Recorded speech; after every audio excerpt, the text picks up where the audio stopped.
see a storm on the horizon. The pressure is low, gotta get moving, put on a show. The news is all buzzing, state of alert, but we've got a plan, we're ready to work. Emergency Management Associates, we're here for the crisis, we're here for the fates. From the first sign of trouble to the all-clear sign, we're on the front lines, we're one of a kind. Emergency Management Associates, we're the calm in the chaos, we're opening gates, connecting the dots and making the calls. We're picking you up when you're starting to fall.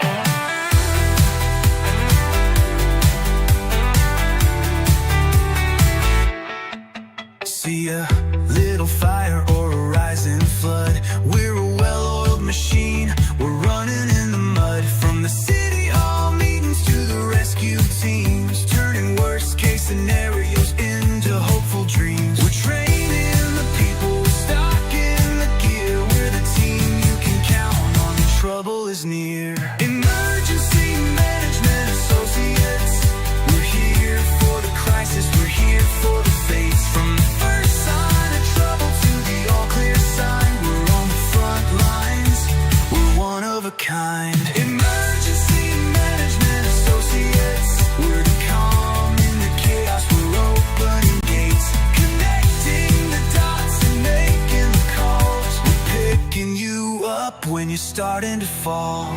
It's more than a job, it's a calling, you see. Prepared for the present and what's yet to be. Every second counts, we're ready to react for our communities. We're making an impact.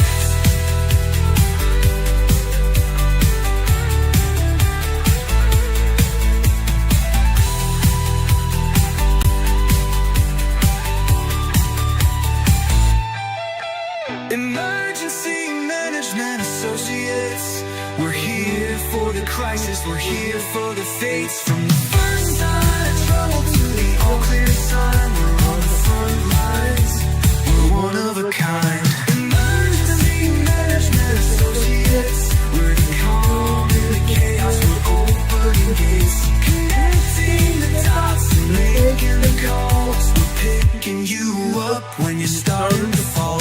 Yeah, we're picking you up, we're ready to go. EMA, let's get this show on the road. We'll get this show on the road, guys. I think we shall. This is Emergency Management Associates, and we are on the air. We're on the air with all of you today. We appreciate you being here today with us. God bless you for being here, guys. It's fun to be here with you. Okay? Now, guys, we have a lot of things to talk about again today. This goes almost without saying any longer. It's going to be a long day today. Okay?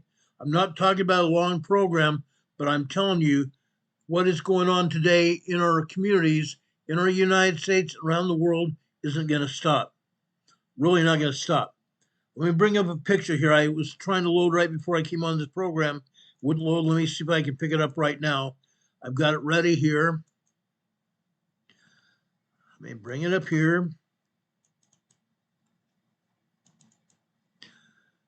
In California, over just southeast of Los Angeles is a town called Yorba, California. Yorba is where former President Richard M. Nixon was born. Okay, former President Richard M. Nixon was president from 1968 to 1974. He resigned in 1974. However, over here in Yorba, California today, school's out. Students walked out of a high school and staged a protest against ICE. They were protesting against ICE today. This is Antifa in full view of Los Angeles. Antifa in full view of Los Angeles, guys. This is incredible. Totally incredible. We have protests here. Let me show you another protest in just a second here. This is crazy.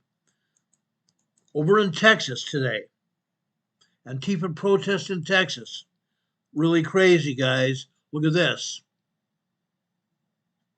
This is insane. Again, Antifa is doing this. Antifa is doing this. Okay? They marched down this major highway in Texas, southeast of San Antonio, to Dilley, Texas. Dilley, Texas. Dilley, Texas. This is crazy. Really crazy, guys. Guess what? They marched on Texas today, on the ICE detention facility in Texas. Totally insane. Completely and absolutely insane. Okay? Why? Why did they do it? Let me show you. Show you this video here. A Congresswoman Cortez and, of course, Jasmine Crockett from the United States House of Representatives from Texas was out there leading the protest today. Anti-ICE protesters gathering now in Dilley and demanding the release of a boy and his father who were taken in by ICE in Minnesota. They're now being held alongside other migrant families at a federal facility in Dilley. KENS 5 reporter Zach Briggs is joining us live from there, and you can see a lot of people behind him here. What's the turnout looking like, Zach? Well, we have arguably hundreds of people from across Texas here at Main Street Park, downtown Dilley. And right now we have numerous speakers expressing their opposition to ICE. And again, as you said, demanding the release of 5-year-old Liam Ramos and his father, alongside other migrants that are detained currently at that federal detention facility here in Dilley.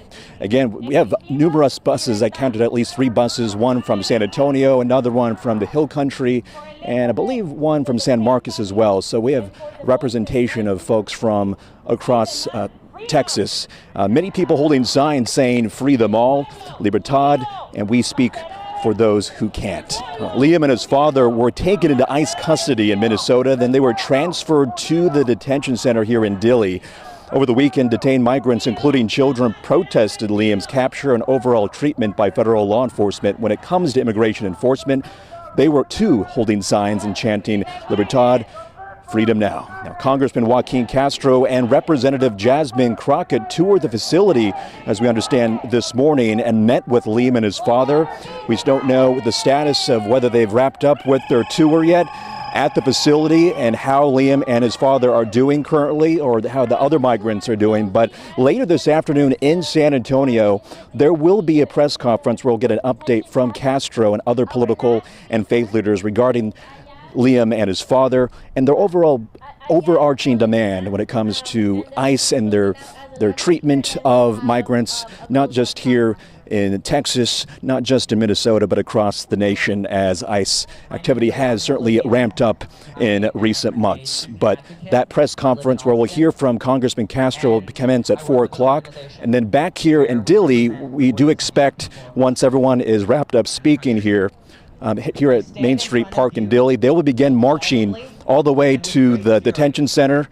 And from there, they hope to have their voices heard, and perhaps there'll be some type of reception from the migrants that are currently detained. Maybe we'll hear from them. But at this time, for now, reporting live in Dilley, I'm Zach Briggs, KENS 5. Okay, that was from the protests. They left the protest at Dilley Park, Main Street Park in Dilley, Texas. They left there, and then they walked down the road to the ICE detention facility about 1.5 miles down the road to the center here. Notice this, over on the lower right-hand side of your screen. On the lower right-hand side of your screen, guys, we have Border Patrol and Customs Border Enforcement there blocking the roadway into the detention facility. About 200 people walked 1.5 miles down the road to the detention facility. Again, Senator Joaquin Cortez and Congresswoman Crockett, Bizarre Crockett we call her, okay? Why do we say that? Because she's just that, she's bizarre. She's really bizarre, okay? She goes off on her own, Crockett, literally, goes off on her own and tells people lies. She's lied and lied and lied over in Texas and all across the nation, including Washington, D.C. Okay? She lies to the public trying to gain support for her own. Now, she's not going to be able to run for Congress any longer because a Republican has taken over her seat come November. It's a Republican district now. Democrats are not going to any longer be there, so Crockett is going to be without a job. But here she and the other senator from Texas are walking down the road trying to get into the facility one more time. They're not going to be allowed. Okay? Notice down here in the lower left-hand side of your screen here, they have Texas state troopers blocking the highway. So nobody will be able to run down the protesters from the other side of the road. Nobody else will be able to do it on the other side because the entire protest is surrounded by police officers. Texas State Police, San Antonio Sheriff's Office, San Antonio Police Department, that place is surrounded by cops, as well as the entrance to the Dilley detention facility. Nobody's going to be able to get in there. But Antifa wants to do it. Again, you heard the reporter from San Antonio say that 3 buses from all over Texas and one other from San Marcos, Texas, was dispatched with people from all over Texas over to Dilley for that protest. They bust them in. Where are they getting the money again? Where are they getting the money to protest? Where are they getting the money to pay for people to be bussed in? They can't get enough people from San Antonio to go to the protest, so they bust them in from other places. Okay? Again, George Soros and his son. We also have Roy Singham, another millionaire, putting up money for signs, putting up money for food, paying the protesters for being there. Okay? These are paid Antifa protesters. They have nothing better to do. One person was interviewed last week. I showed you the interview. He didn't even know what he was there to protest. He was just hired to go there, and he was out there protesting, waving his fist at the ICE people, and he had no idea why. Waving his fist at ICE officials, and he had no idea why. Incredible. But that's what's going on all over our nation, in New York, Chicago, Texas, and in Yorba, California. This is insane.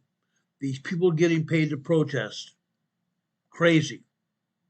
Literally crazy. Now, we've talked about weather this past week and this past weekend. We talked about weather. I was on the air all weekend.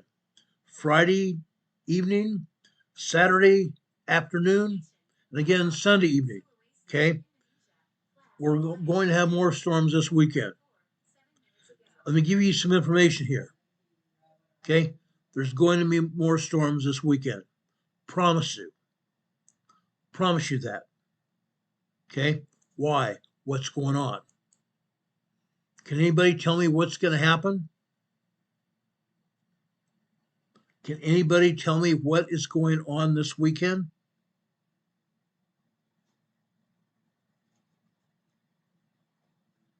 A storm's coming into Canada from Canada in the United States. A huge cold front, guys. Huge cold front. Okay? Let me bring this up. I thought I had it all keyed in here, but apparently I don't. Yes, I do too. Here it is. This is from AccuWeather. Watch this. Okay? Earlier this week, we told you about this storm that was coming in. We told you it was going to entirely occupy the east coast of the United States. Now the forecasters have changed their minds. It's mostly going to be in South and North Carolina where I live. We're not talking inches, we're talking feet of snow. Feet of snow, watch this. We have a bomb cyclone, and we have, I think, what will be a blizzard along the Carolina coast, southeast Virginia, and perhaps New England. As we head into the weekend, we're going to be looking at a powerful storm that's going to be taking shape here. I wanted to find those two, though. What is a bomb cyclone? It's a low-pressure system that undergoes rapid strengthening. The barometric pressure falls at least 24 millibars in 24 hours. That's what we're going to see, and this is going to be a full-fledged nor'easter. But that's a bomb cyclone. Now, this is also going to produce a blizzard in a few areas here. What's a blizzard? Well, a quarter of a mile visibility in snow or blowing snow, and you have to have 35-mile-per-hour winds, either gusts or sustains. All of these conditions must last at least 3 hours. I think blizzard criteria is going to be met as well as we go through the weekend as this storm develops. Now, I do not believe that this is a widespread snowstorm, though, for the I-95 corridor. While New York City, Philadelphia, and D.C., Baltimore, and Richmond, I think you're in a little better spot for snow than farther north. While you can get a little snow, I don't think this is a big snowstorm for you. I think everything's going to be off to the east. I'll show you why coming up. Now, why am I using the blizzard word here? Well, I'll tell you what, when you look at the ingredients, the first thing I start with, this is Saturday morning. Look at this widespread injection of cold air. I mean, your freezing line is coming way down here, all the way down to I-10. Look at this. Look at this cold air. Now, also notice you have temperatures in the 60s here. You've got a frontal boundary that's in here. Here it is. And frontal boundaries are locations where storms form, and you're going to get a storm to form right here. Now, let me show you the buckling jet stream that's going to do this. I'm going to show you a lot of the modeling. They're all coming in to line. We talked about this on the feed the other day. You've got this upper low. This is the European AI. Watch it come south. There it is. This is Saturday morning, Saturday afternoon, Saturday evening. Look at this. Now, with the upper low track like this, you take the upper low, that's where you're going to get the snow on the northern side. So that's going to include the upstate of South Carolina. I think it's going to try to snow all the way down into Myrtle Beach and certainly into North Carolina. Look at that upper low track. Watch it come through. There it is. Now, the GFS AI model, and I'm really starting to lean more and more on these AI models. There's the European, 7 o'clock. There's the GFS, European AI, GFS AI in the same spot. Look at that, 1 a.m. Sunday. Right? So late Saturday night, European, GFS AI, European AI, all lining up. How about the European operational? Same story. Look at the upper low coming down here across South Carolina. Now, let's go forward. I do not believe this upper low is going to take this track. I think it's going to go out to sea. Why do I think that? You see this energy back here? I'm going to point to it right here across North Dakota. What this is going to do, this is going to kick this, not up the coast, but out to sea. Now, that means that once you get north of southeastern Virginia, coastal New Jersey, Delaware, Maryland, you're on the far western fringes of this storm. You can get some snow, but I don't think it's a big snowstorm yet. But you can see, watch the modeling. See how it goes to the northeast? European AI. GFS AI, you see how it's going to the northeast. This is Saturday night, Sunday. European, Saturday night, Sunday morning. All, you see that upper low? All going to the northeast. The GFS model, the American model, which had many excited yesterday. Okay, let me pause this for just a minute. You see that storm going over North and South Carolina? It's going to go off the coast, over the Atlantic Ocean. What happens when the storm goes over the ocean? It picks up steam. The ocean is much cooler or much warmer than the storm itself. It's going to pick up steam. It's going to go over into where? Canada again. This time, New Brunswick. New Brunswick area is going to get hit. Rich quake, look out. Rich quake is, I think is here in the chat. Look out. The storm's going to leave us and go up and see you. Now coming in line, that it's not coming up the coast, it's going out. You see that? And then the Canadian, same story, a little farther south, but also out to sea.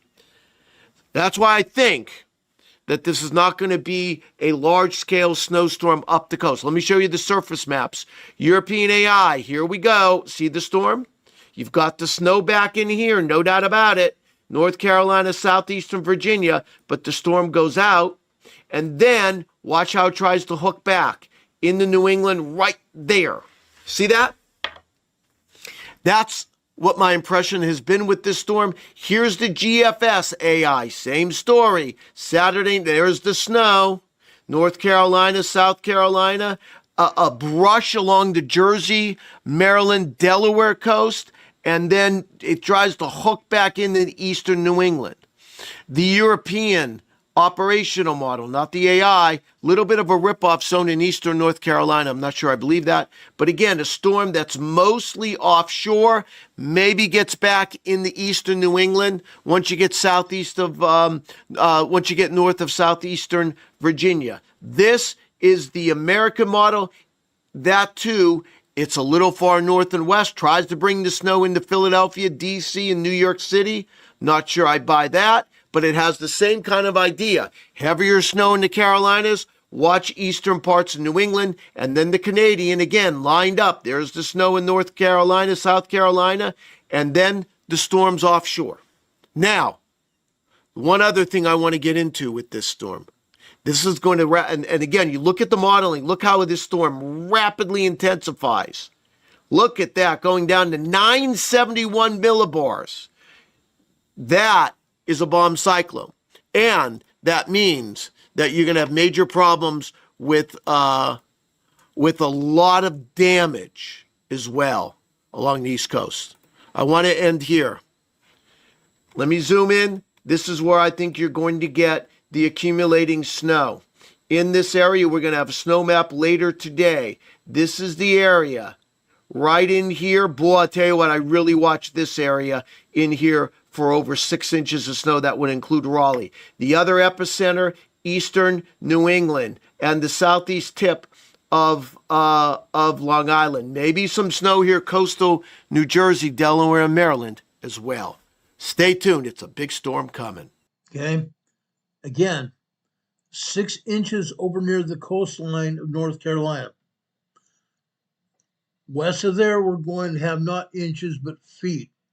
They're talking anywhere from 12 to 24 inches of snow over by me in Morganton, North Carolina, which we are in the foothills of the Blue Ridge Mountains, the foothills of the Appalachian Mountains on the Eastern Continental Divide.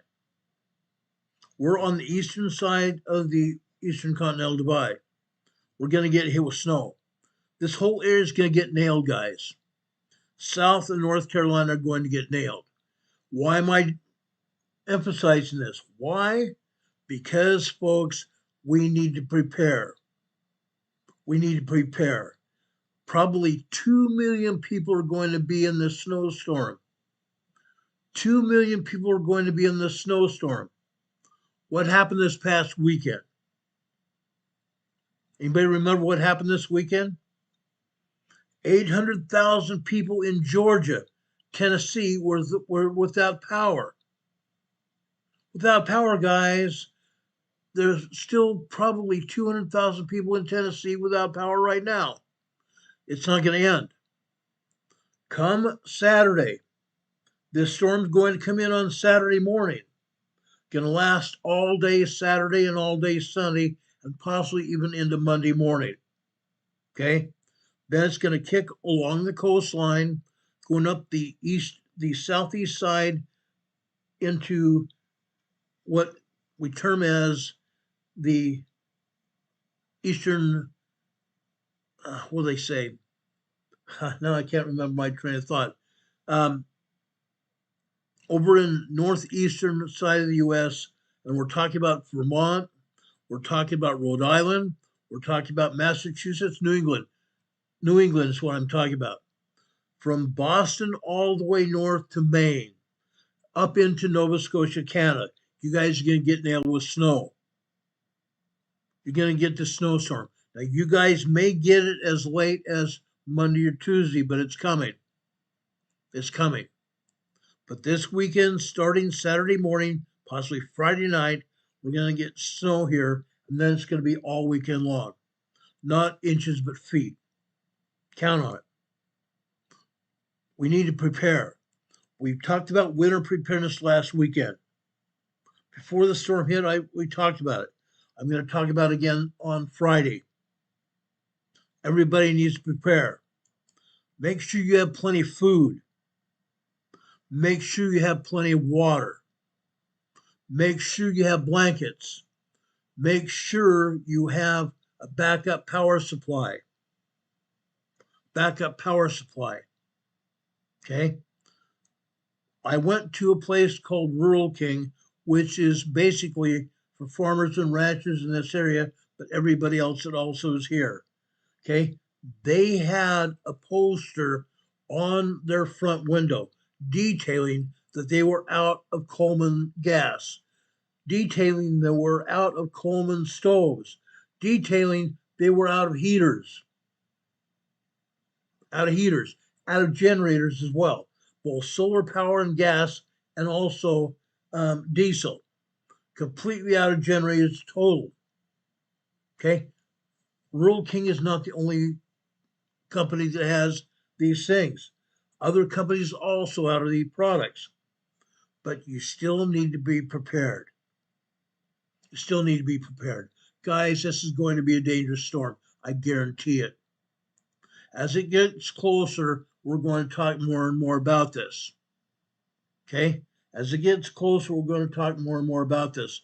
This storm is not just going to hit South and North Carolina. It's coming out of South Central Canada, Saskatchewan, Manitoba area, coming all the way down into Fargo, North Dakota, Minnesota, South Dakota, Nebraska. Then it's going to turn towards the southeast, coming through Illinois. I should say, let's back up. Coming through Michigan, Wisconsin, going over Illinois, and then it's going to drop to the southeast. That's where it's going to hit here. Okay? Yes, Kentucky's going to get hit. Tennessee is also going to get hit. Like I said, everybody here in the area of eastern United States needs to prepare and prepare now. Now, I understand also that England is also getting hit with storms. They're getting hit with storms, like a cyclone in England. Europe is getting hit with storms and low temperatures, snow and ice. Be careful, guys. Be careful for everybody that's in Europe. Okay? Now, I have not talked to our buddy Dean, who is Demon Catman here. I've not talked to him specifically, but there is trouble over in England. Okay? People are suffering. People are suffering all over Europe. The cold weather this year is bad. The cold weather is bad. Okay? So please be safe, everybody. Make sure you have warm clothes. Make sure you have jackets, parkas, scarves, mittens, good shoes, good boots, whatever you got. Make sure you have a beanie cap or something to keep your head warm. Okay? Gals. Yes, we guys like to see you gals in nice things. We'd love to see you gals nice hair. But gals, keep warm. Put something on your head to keep warm. Don't worry about style. Don't worry about fashion. Don't worry about being beautiful. Worry about being warm. Worry about staying warm. That's the key this weekend. Okay? That's the biggest key this weekend. Now, before I get going here on earthquakes, I want to talk about earthquakes around the globe real quick. Okay? I feel pressure to do this. Why? Because we have a lot of earthquakes to talk about. Big earthquakes. We're talking about large earthquakes. Large earthquakes, especially in the Pacific Ocean area. Western Pacific, Eastern Pacific area, guys, they're getting nailed. The entire world is getting nailed as well. USGS is not showing everything. They never do. But I want to make something known right now. Be careful. Be careful wherever you're at. Last night, okay, President Lee's map is showing Russia here, the Kamchatka Peninsula here, got hit with some earthquakes. They did. They did. But guess what? It's going to get worse. Let's go over here to the Kamchatka Peninsula and take a look at this. Okay? We'll look at this and then we'll go south. Okay?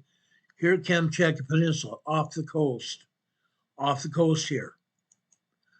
This earthquake was a 5.1 large earthquake. 112 miles east of Kamchatka Peninsula, Russia. 5.1 earthquake. This is a 5.2 large earthquake. This is a 5.0 large earthquake. 3 large earthquakes right here. Let's go south. Okay? Off the northeast shore of Honshu, Japan. This is another 5.1 earthquake here.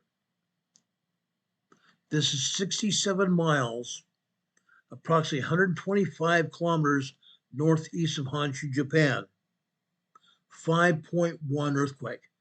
Now, because of the distance from Japan, I don't think anybody felt this earthquake. The ocean waters of the Pacific absorbed the shockwaves of this quake. Notice where this earthquake was.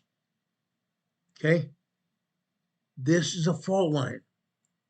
This is the edge of the plate. Seismic energy follows the edge of the plate to the north here. Next thing you know, this energy here from Japan will be at the Kamchatka Peninsula. From the Kamchatka Peninsula here, it'll go into the Aleutian Islands here, all the way across the Aleutian Islands over into Alaska. Sometime in the next 2 weeks, Alaska is going to also get hit with large earthquakes. Okay? Over in Kamchatka Peninsula alone, 3 large earthquakes off the coast there. 1 more in Japan.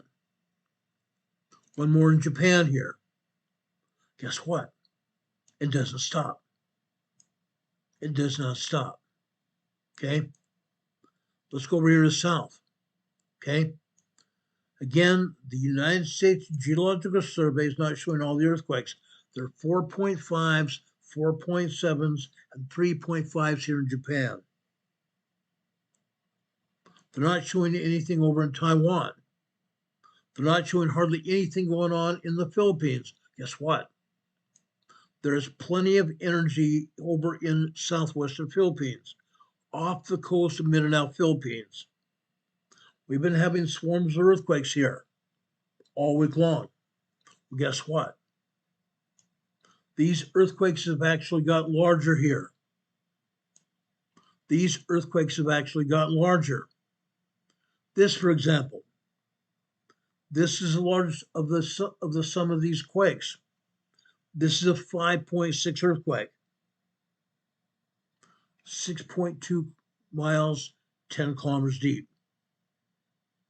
All of these earthquakes are 10 kilometers deep, very shallow quakes. They're off the coast of Mindanao, Philippines. Okay?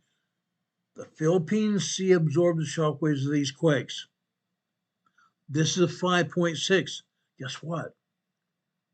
It was actually a 5.8. Okay? I went through the back seismology study page of USGS and I found this was actually a 5.8. There were seismographs here. There are over 161 seismographs reporting this quake. I actually had seismograph readings of upwards of 6.2. Upwards of 6.2, and that might have been near the epicenter, but there are several seismographs reporting 6.2. But overall, this was probably a 5.8 magnitude earthquake. Still a very large quake.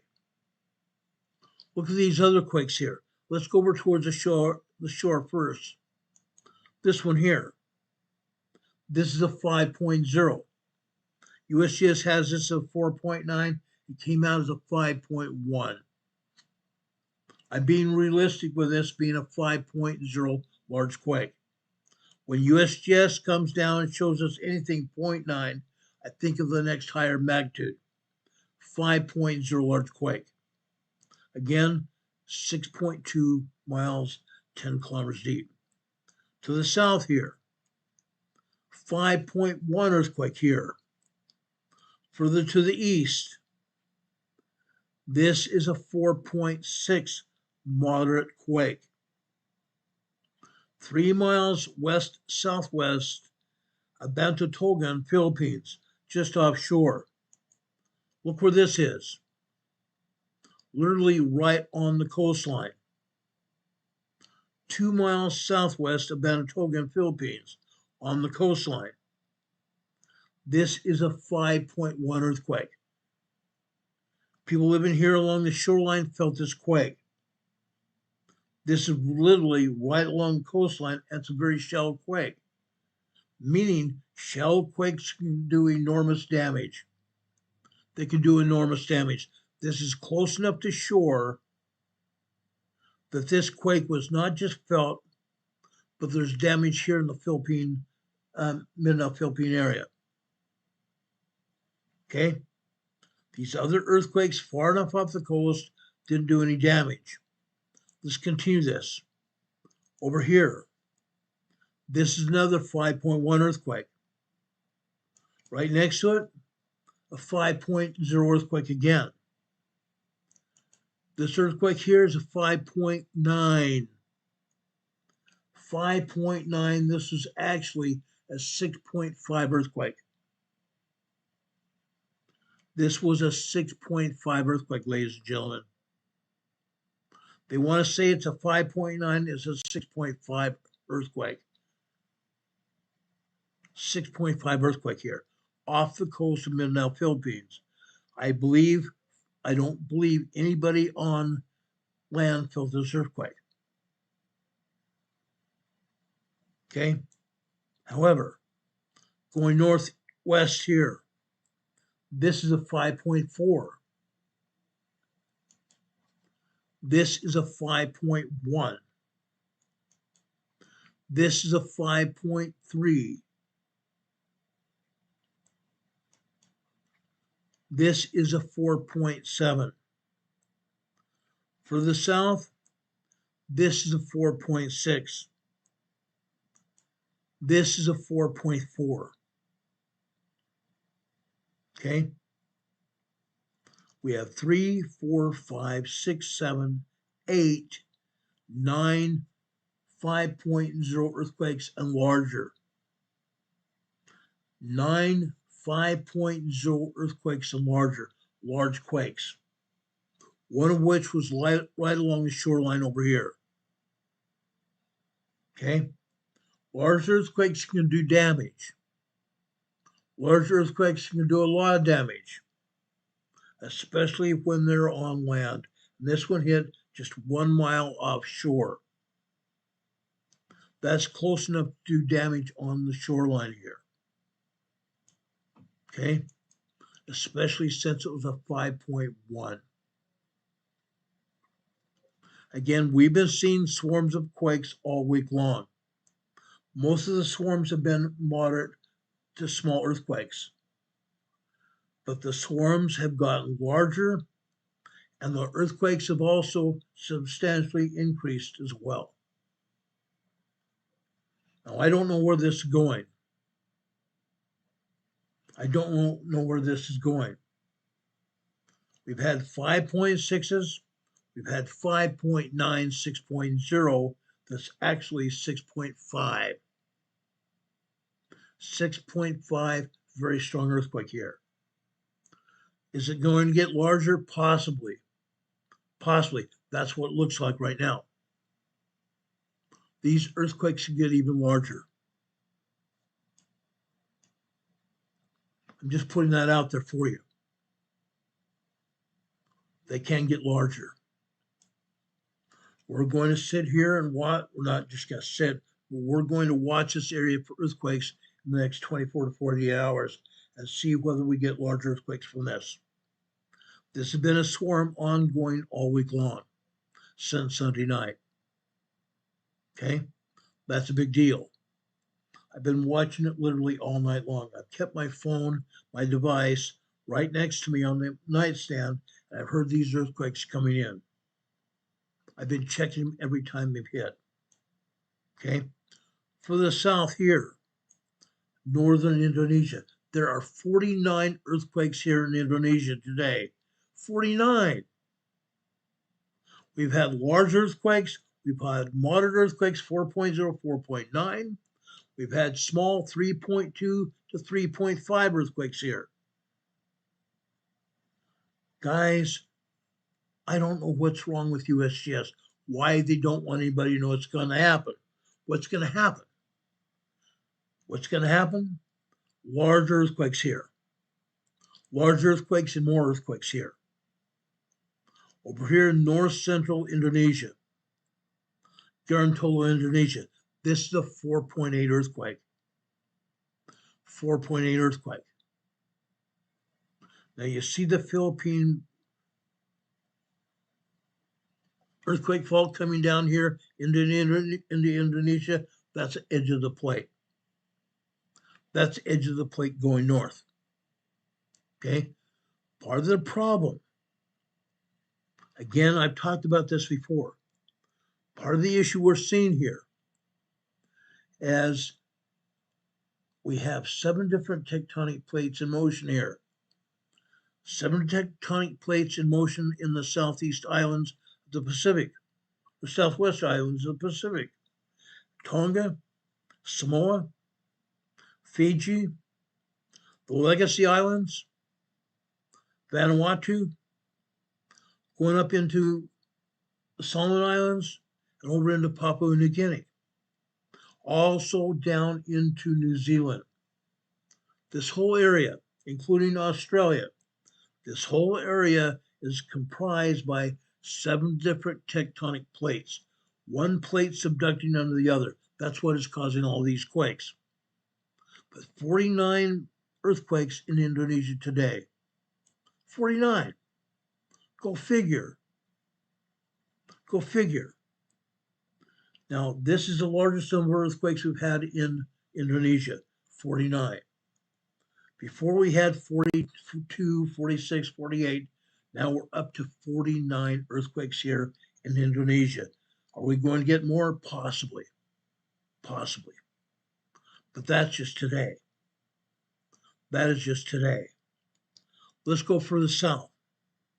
This is a 4.8 earthquake here. Literally right next to the southeast. Guess what? 4.6 moderate quake here. Go down here to the south. This is Pulau, Indonesia.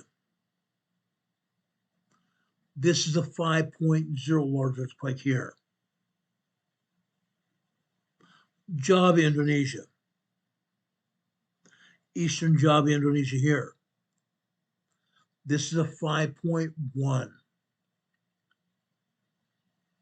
What USGS is not telling you, we have small and moderate earthquakes throughout this area, between both these quakes and out to the west. Okay? Large earthquakes. Large earthquakes do damage. Large earthquakes do damage. This earthquake down here, okay, look where it's at. It's out in the ocean.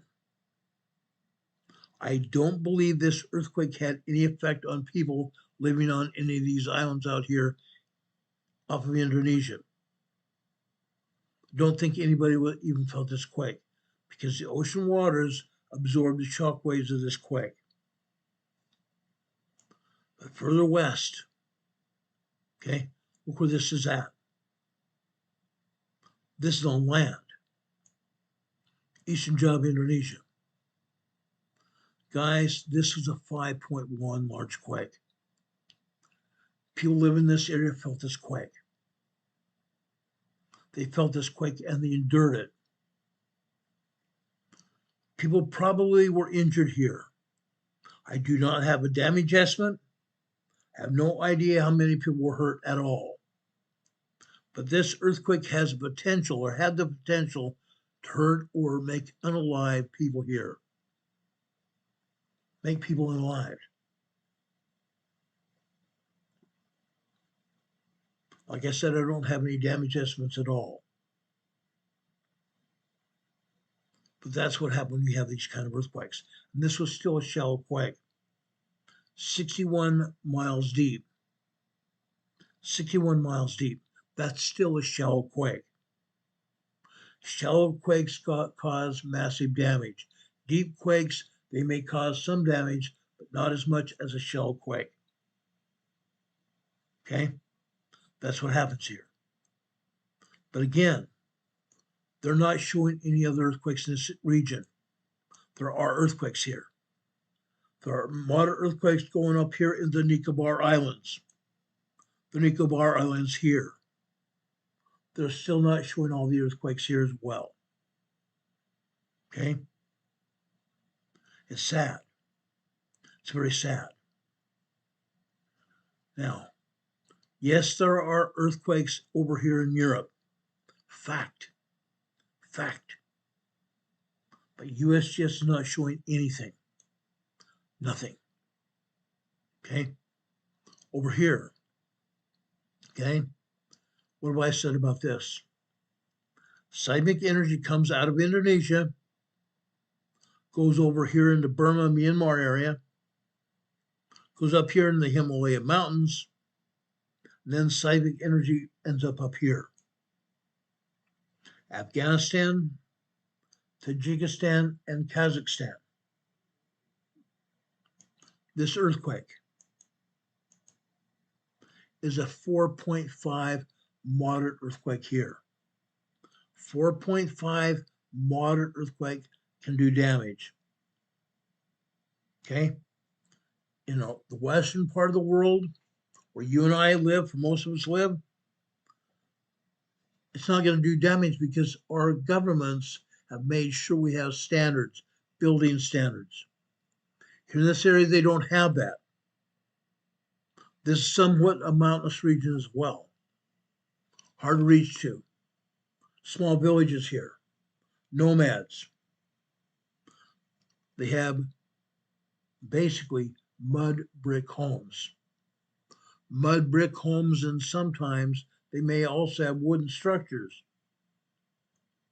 4.5 earthquakes can knock pictures off walls normally, but we've seen in this area, these mud brick homes end up being destroyed by a 6.1 earthquake. Yes, 6.1 is somewhat like 500 times stronger than a 4.5. A 4.5 in this region can still cause a lot of damage. I'm just saying. Galapagos Triple Junction region, class, moderate, magnitude, 5.0, depth, 6.2 miles, 19 minutes ago. Okay. Just had another large earthquake. Over here. Off the coast of northwestern South America and Panama, in the Galapagos Islands here. Another large earthquake. Large earthquakes are hitting all over the Pacific. Literally. Now again, USGS is hardly showing anything here in South America at all. 39 earthquakes here in South America, and they're not hardly showing anything but 3 earthquakes. 3 earthquakes here in Chile. Central Chile, a 4.2 earthquake here. Going north, a 4.6. These are all moderate quakes. Going north, the border region of Chile and Argentina, Andes Mountains. This earthquake is in the Andes Mountains between Chile and Argentina. This is a 4.1 earthquake. This is closer to San Antonio de los Cobres, Argentina. 4.1 moderate earthquake. There are a lot of other earthquakes here as well. In northern Chile and central Chile. Earthquakes into Peru, Ecuador, and Colombia. Why are they not showing these earthquakes? Because again, they don't want anybody to know what's going on. Down here in the South Sandwich Islands, southeast of Argentina here. southeast Sandwich Islands here. Okay. What do we have here? All this past week, we continue having 5.0 earthquakes here in the South Sandwich Islands. That's pretty much what we have here. This is another 5.0 large earthquake here. Okay. Notice where this earthquake is. It's going to end up going through the Antarctic Ridge here, this Antarctic Ridge,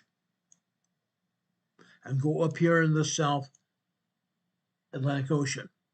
Location, New Britain region, Papua New Guinea. Class, light, magnitude, 4.8, 19 minutes ago. 4.8, Papua New Guinea again. These large earthquakes are hitting. Okay. Here in the South Atlantic, this is a 5.4 earthquake. Earlier this week, I told you there was a 5.3 in the South Sandwich Islands. That energy's come and gone through the Atlantic Ocean up here in the South Pacific. Yesterday, there was a 5.0. And actually, this is a 5.2, not a 5.4. 5.2 here in the southern part of the Atlantic Ocean on the Atlantic Ridge. The Atlantic Ridge. The Atlantic plate is expanding from the central Atlantic Ridge here. This earthquake fault is expanding. It's pulling apart like this. It's pushing Africa and Europe in an easterly direction, pushing South America in a westerly direction. As we go north here, it's pushing Europe and Africa in an easterly direction. However, up here, it's pushing northern Mexico, the United States and Canada and Greenland in a southwesterly direction. Yes, that's why we have earthquakes here on the East Coast. Okay. Now notice we have an earthquake up here in southern Canada, southeastern Canada, right here. Okay. Now took a screenshot of this earthquake earlier because I wasn't sure whether USGS would still have this earthquake up here when we came back on the air today. But I want to show you this. This is important. Okay. Look where this earthquake is. Look where this earthquake is. It's on an earthquake fault here. Now, normally, this area of Canada and also the United States doesn't get a lot of earthquakes here in this area. Okay, it's because of where it's at. It's because of where it's at. This is on an earthquake fault, however. Okay, guess what? This is a 4.1 moderate earthquake. A low-grade moderate earthquake, 4.1 moderate earthquake. Also, this also is 7.1 miles deep. Just over 11 kilometers deep. Shallow quake. Shallow quakes in this area literally echo throughout the area because where it's at. The seismic energy echoes along bedrock, solid bedrock. The solid bedrock carries the amplification of these earthquakes over a larger area. That's what's happened here. Okay? Some 675 people felt this quake. Some 675 people felt this quake. 4.1 quake. 15 miles, about 35 kilometers, east-southeast of Amigo Beach, Canada. Okay? That happened today. earlier today. So far, ladies and gentlemen, do you have any questions about earthquakes here? Any questions? Earthquake upgraded to 5.2 from 5.0. Location, Galapagos Triple Junction Region. Class, moderate. Depth, 6.2 miles, 26 minutes ago. For those of you that heard about that Galapagos quake, it was upgraded from 4.8, 5.0, now 5.2 earthquake. 5.2 earthquake, guys. That's what happens. That's what happens. Now, we've talked about what has happened up here in the Pacific Northwest. I spent some time yesterday talking about earthquakes here in the Pacific Northwest. The rest of this program is primarily going to be in the Southern California area. Southern California area. Before we go there, I want to talk about earthquakes here in Northern California first. Notice we have no reported earthquakes along the Southern Cascadia Subduction Zone region. The Southern Cascadia Subduction Zone region here. Okay? The Cascadia Subduction Zone comes all the way down south from where?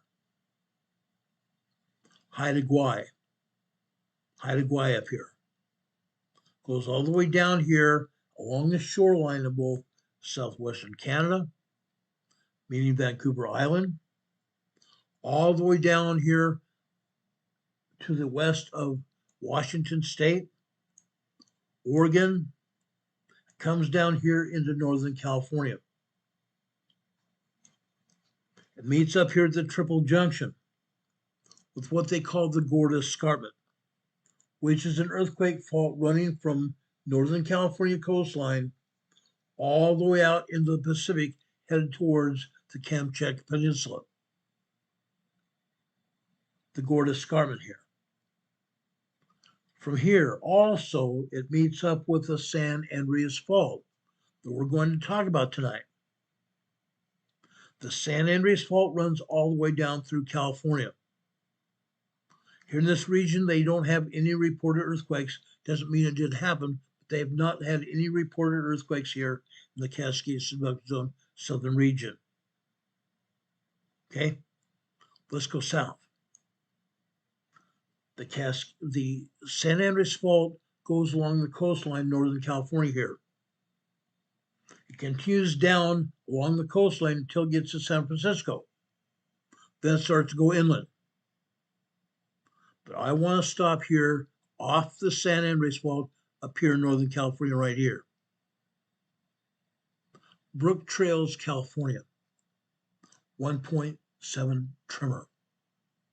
1.7 tremor in the mountains here.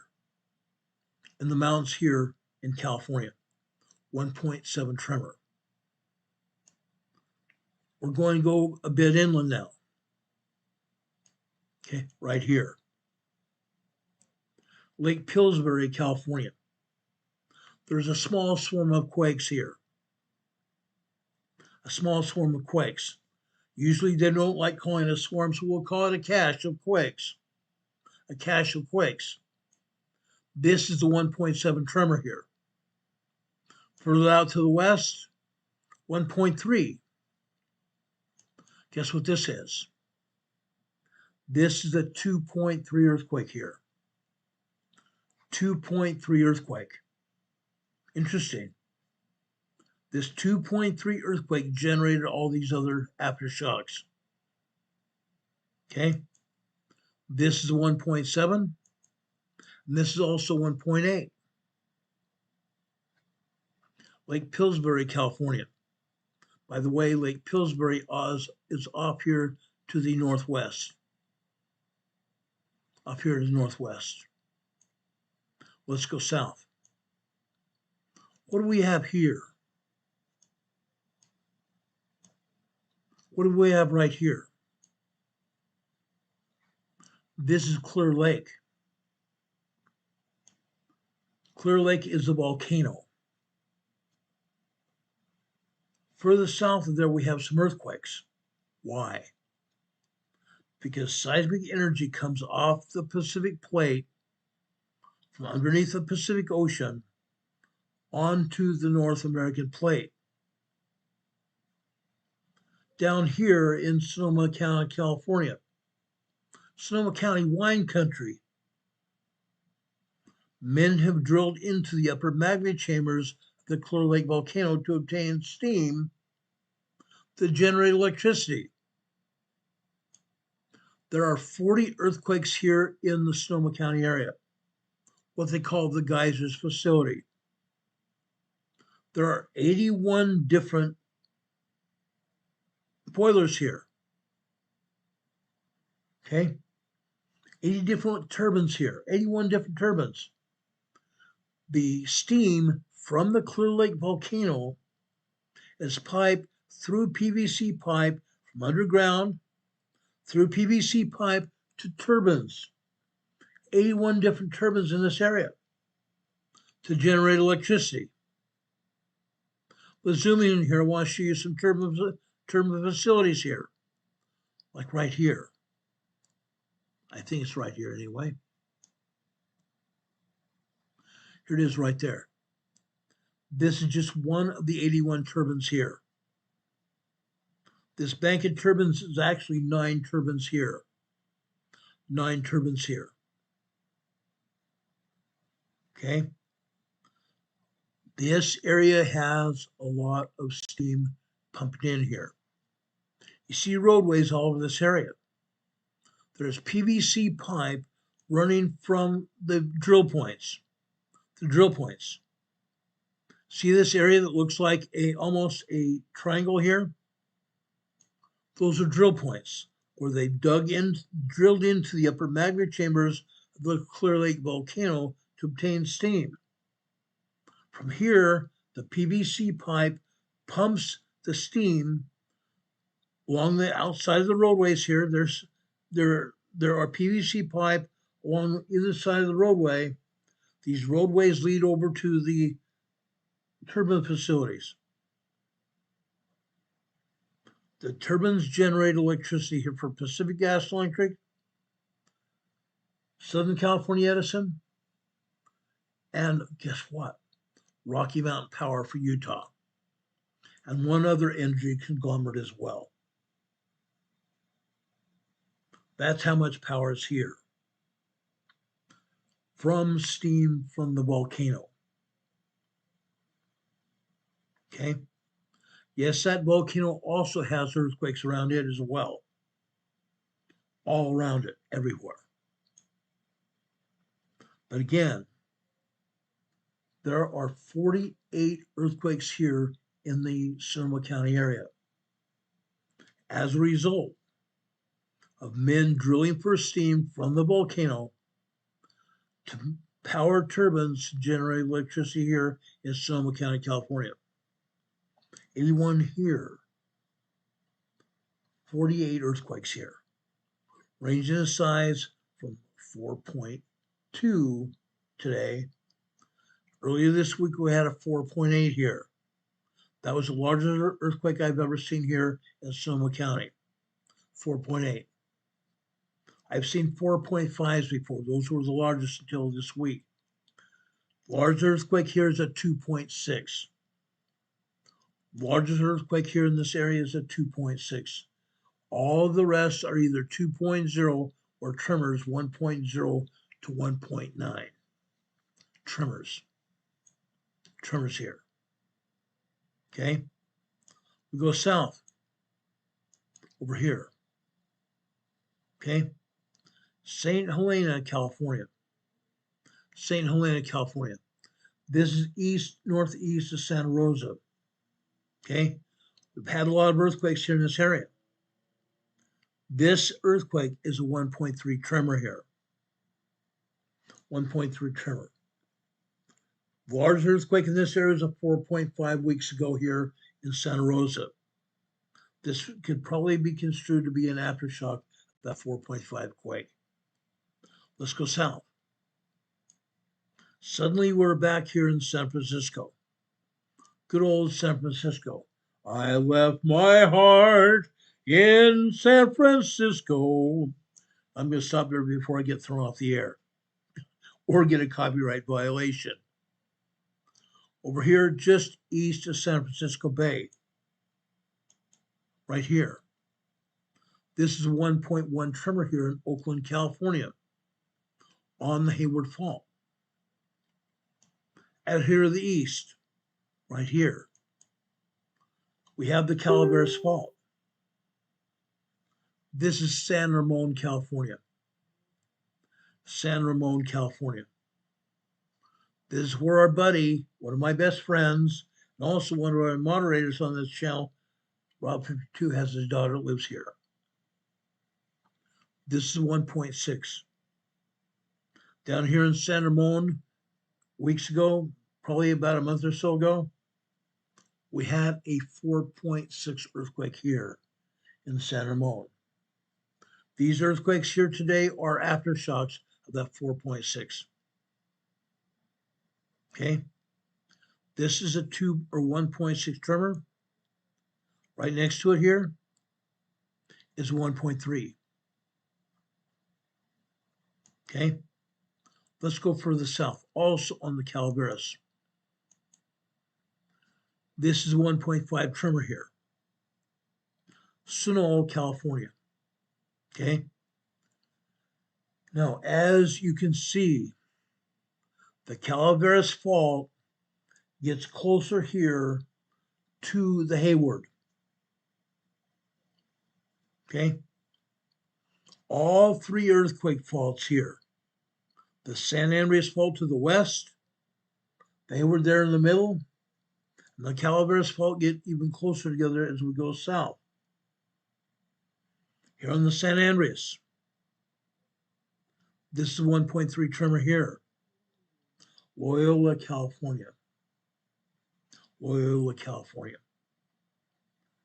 Down here south of San Francisco Bay, okay, we have Aromas, California. Yes, we've had earthquakes here in Aromas, California. This is where all three fault zones come very close together, which makes this one of the most dangerous areas to live in, because three of the most dangerous earthquake faults in the world are right here, literally within miles of each other. There's other ancillary faults in this area that connect them. Unreal. Now, remember what we talked about with the Cascadia subducted zone?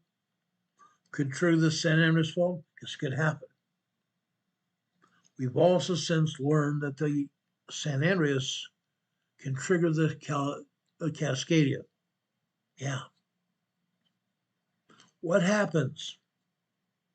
What happens when we have a Cascadia earthquake coming out of Seattle, Washington area, west of Seattle, Washington?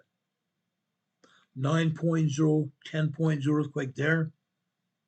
Coming down here to San Francisco Bay, it's going to be more like 8.0, 8.5. That's going to completely destroy San Francisco area. Okay, that size earthquake is going to completely devastate this area. Yeah. We haven't had a major earthquake like that here in San Francisco since 1907. Think about it. Think about it. Now, we go further south here, okay? Just southeast of Monterey Bay here. This earthquake is on the San Andreas Fault. This is a 2.0 minor earthquake, Aromas, California. Again, this is where the San Andreas, the Hayward, and the Calaveras Fault are very close.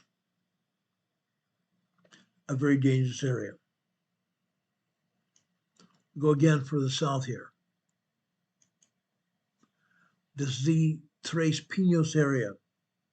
Tres Pinos. This is a very good sized town here. Okay. This happens to be a 2.4 earthquake. 2.4 earthquake.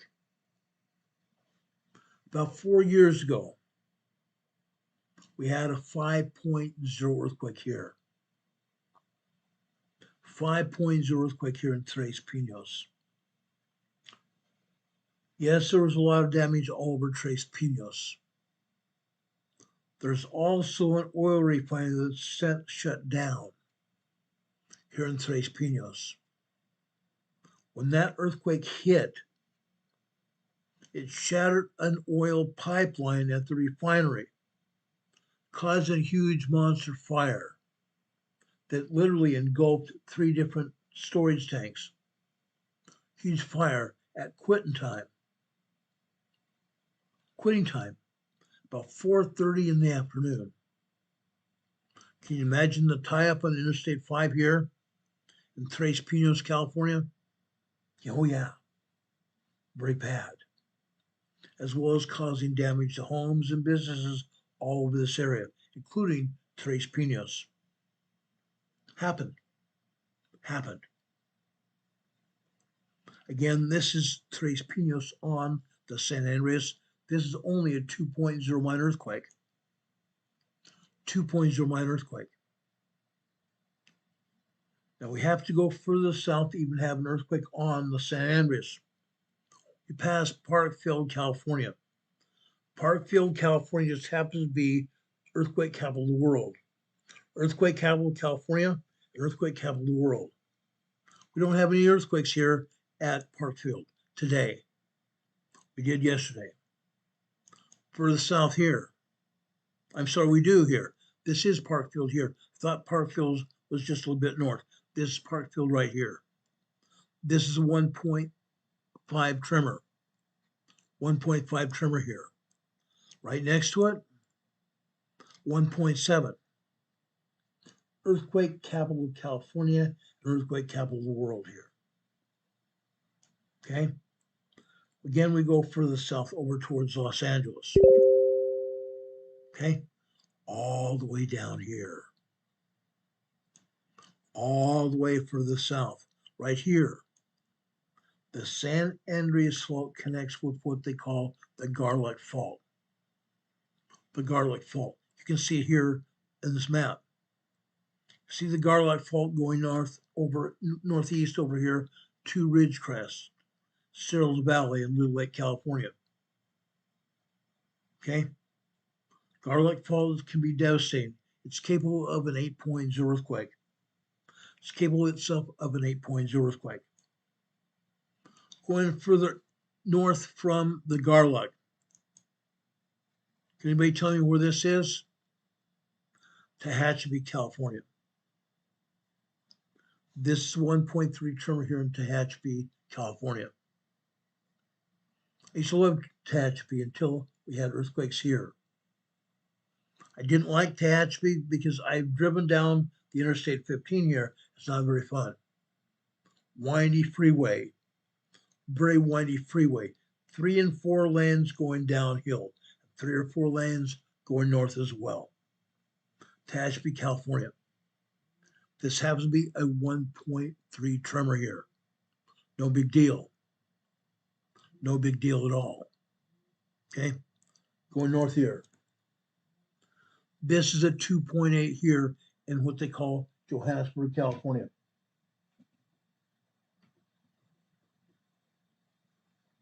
Johannesburg, California. Out here in the Mojave Desert. This is where they mine borax for borax soap. Okay? Up here, Ridgecrest, California, where we have the 7.1, they're now calling an 8.0 earthquake here back in 2019, summer 2019. Further north here, this is Little Lake, California, 0.9 microquake. Further north,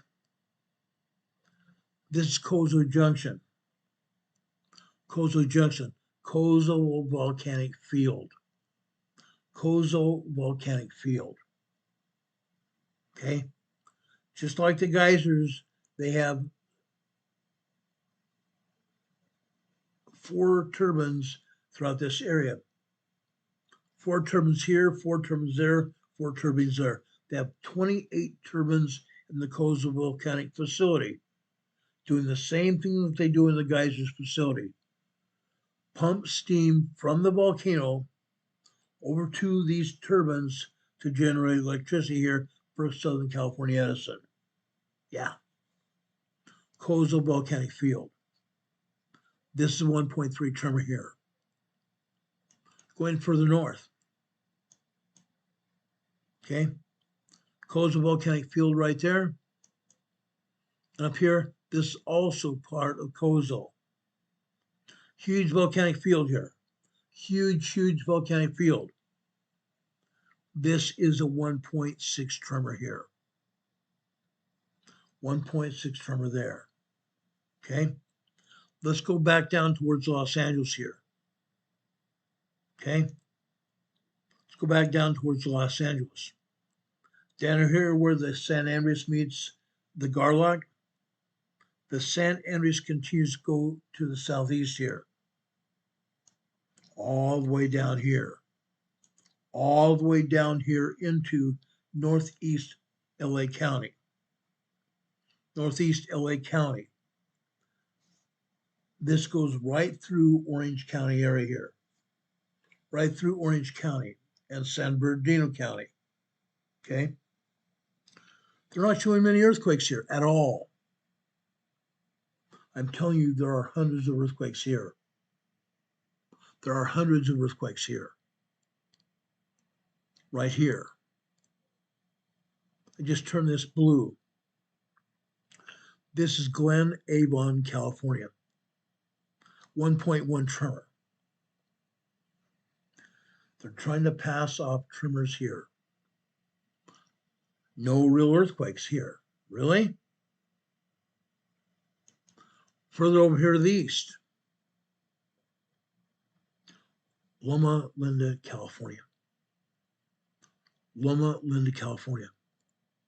I'm going to zoom in here. I want you to see where it's at. Loma Linda, California. This earthquake is just barely north.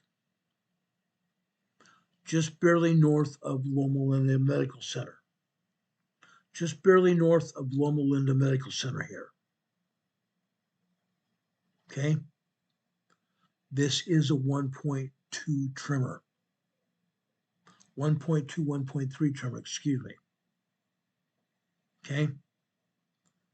I'm telling you there's more than this here. The USGS and Caltech today are trimming back what the earthquakes are. They're not being honest with us at all. Not on the map here, not on the seismograms as well. Not gonna lie to you.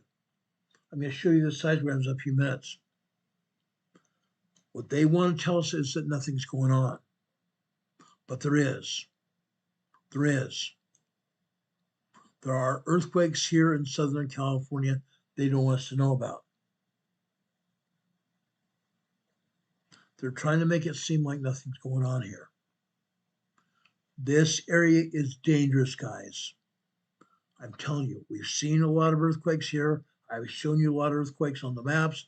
I've shown you a lot of earthquakes on the seismograms. The data coming from the computers, directly from the seismic fields. Excuse me.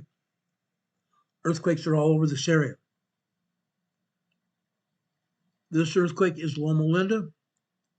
Further out here to the east, Redlands, just west of what? The San Andreas Fault. 1.7 tremor here. Then look down here to the south. They're trying to tell us. There are no other earthquakes here. Really? Right here. Right on the edge of the San Andreas Fault. Right here. Beaumont, California. 1.6 tremor here. Literally on top of the fault. On top of the fault. Then they would have us believe there are no other earthquakes until we get into where? Orange County. Orange County. Right here. Val Vista, California. A 0.5 microquake. Interesting. To the south, 2 miles northwest of Val Vista. 0.4 microquake. Guys, this is what we consider to be the Anza Gap area. The Anza Gap area, just north of the Anza Borrego Desert State Park in northeast San Diego County. Okay. Further down here to the southwest, Westchester, California, Orange County. Orange County. Winchester is just north of north and east of Lake Elsinore. Lake Elsinore is right there. I'm going to show you almost a sidegram from Lake Elsinore tonight. They're trying to tell us nothing's going on here. Mexico, class, light, magnitude, 4.3, 22 minutes ago. Another 4.3 earthquake, southern Mexico. Chiapas,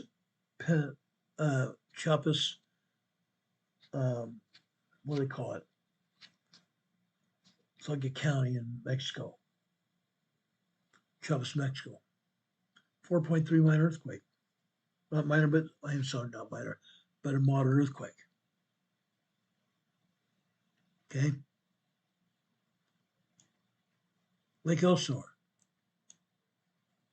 Up here to the north, Ivy Glen. Ivy Glen, just about 7 to 8 miles north of Lake Elsinore. I'm going to show you earthquakes here. To show you earthquakes. USGS is still actually glossing them over. Glossing them over. Oh, nothing's happening anymore. Really? Really? Nothing's going on. Lake Elsinore is just north of the San Diego border. Just north of the San Diego border. Then we get over here to northeast San Diego County. The Anza Borrego Desert State Park. Anza Borrego Desert State Park. Here, we have another earthquake here. It's 0.7 tremor here. Further south, 0.4. Over here, another 0.4. Microquakes. This is on the San Jacinto Fault. San Jacinto Fault. This is a 0.4 as well. This is 0.4. This is 0.4. For the south here, a 0.9, 1.0 tremor. Right here, another 0.9, microquakes. Microquakes. We go down here for the south. Borrego Springs. Again, this is part of the Anza Borrego Desert State Park, Borrego Springs included. Anza Borrego Desert State Park. Here in Borrego Springs, we have a 1.3 tremor here. Just south of that earthquake right here. Also part of the Borrego Springs, 1.3 tremor here. Now, further to the west, we have Borrego Springs here. A 2.0 earthquake. 2.0 minor earthquake. For the southwest here, also part of Borrego Springs, a 0.6 microquake here.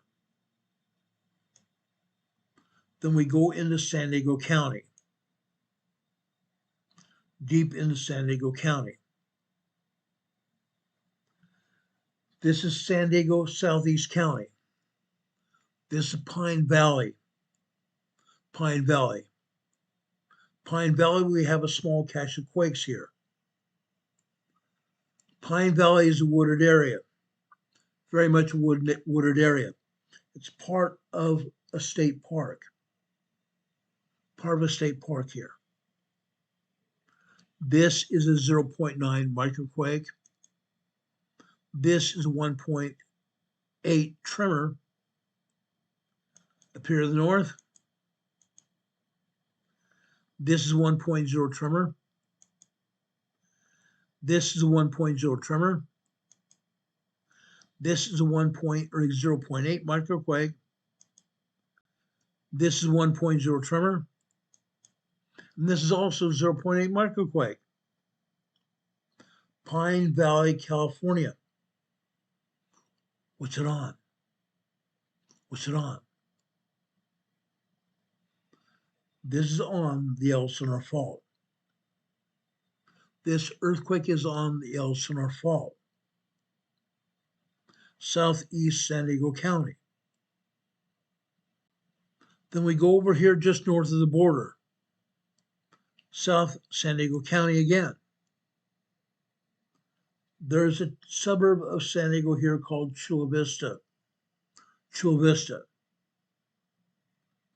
Here we have a 1.1 tremor. 1.1 tremor here. We've had upwards of a 4.5 earthquake here. This has nothing to do with the other faults to the east and north of San Diego. This is completely different. Okay? This is sitting on a bunch of bedrock here. This is bedrock and sand. This is 1.1 tremor here in Chula Vista. Chula Vista, California. Let's zoom in here. I want to show you where this is. Okay? Again, this is important.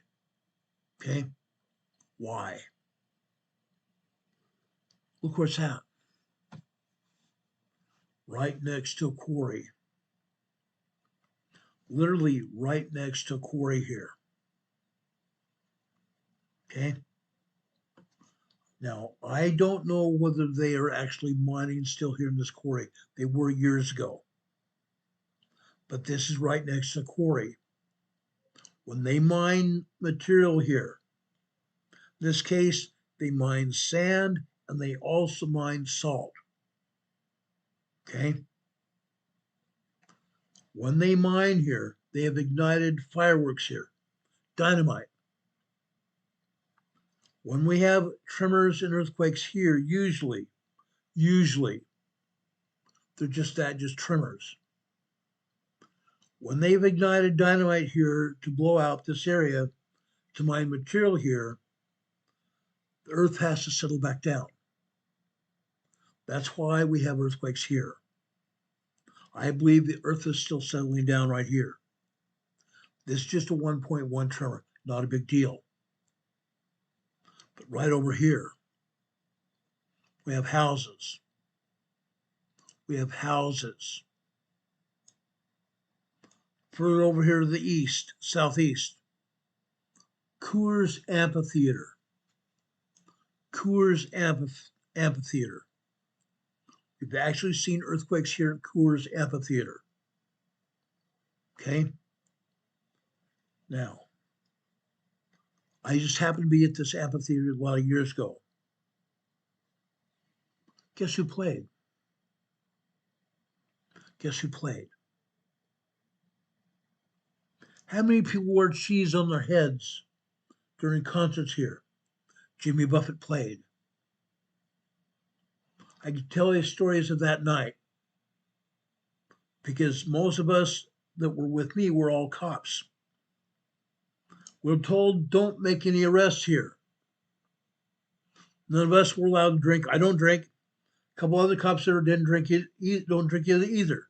But there were cops that did drink. We're told to stay sober as much as we can and not make arrests.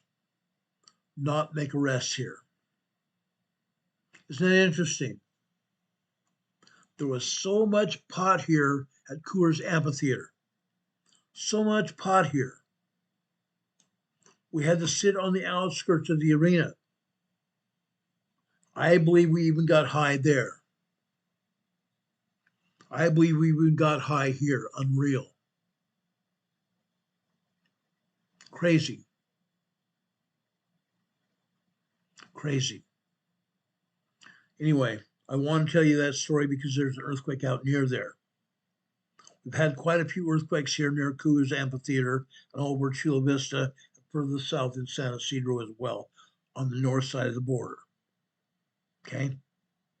Just a small story here.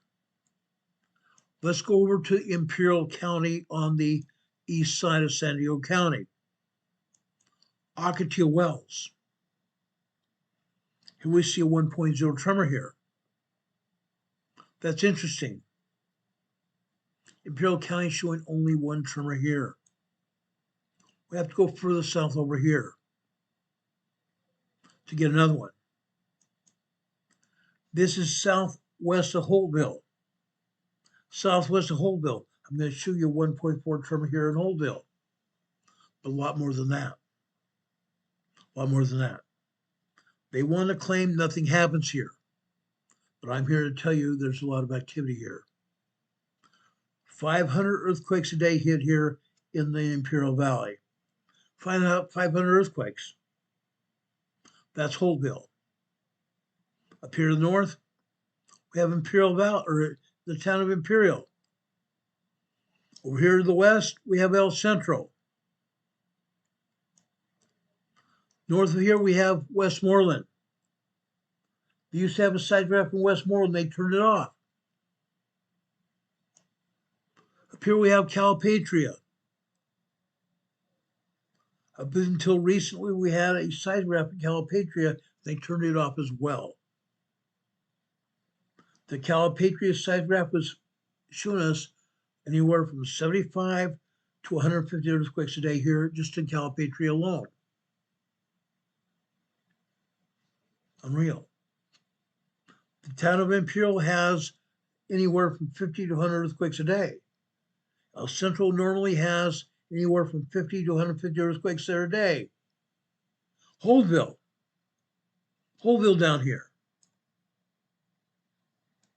Holtville down here. Upwards of 75 earthquakes a day in Holtville. Yeah. Insane. Insane. Now, I showed you Ocotillo up here for a reason. There is Ocotillo Community Park here in Ocotillo Wells, California. Again, they're showing a 1.0 tremor. Usually there are a lot of 1.0 tremors here in Ocotillo. What I'm going to show you at Ocotillo will surprise you. It's going to surprise you. I'm also going to show you a seismogram here at Bombay Beach.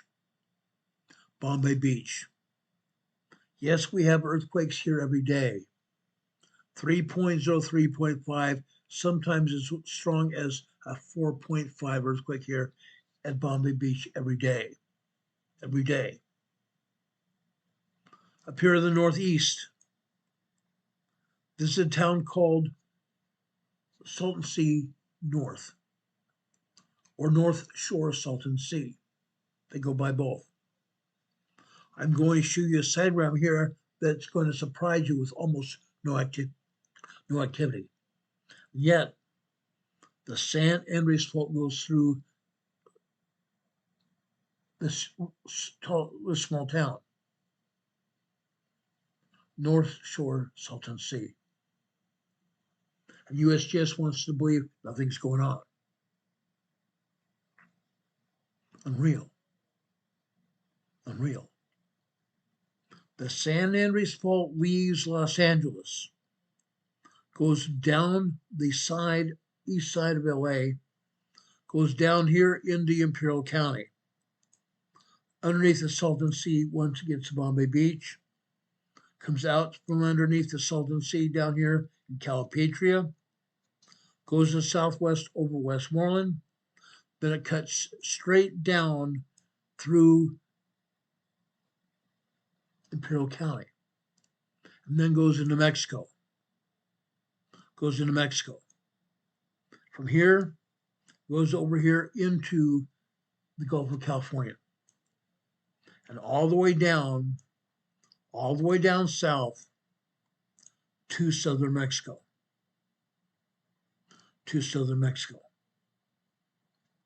42 earthquakes here in southern Mexico today. USGS not show us one earthquake. Not one earthquake here. Incredible. Let's now go over to Southern California to show you the seismographs. The computer readouts from the computer seismograph showing you what is going on in Southern California today. Take a look at that. See what you think. I'm sorry, that's not it. That's it today. I'm sorry, that's not it either. Right here.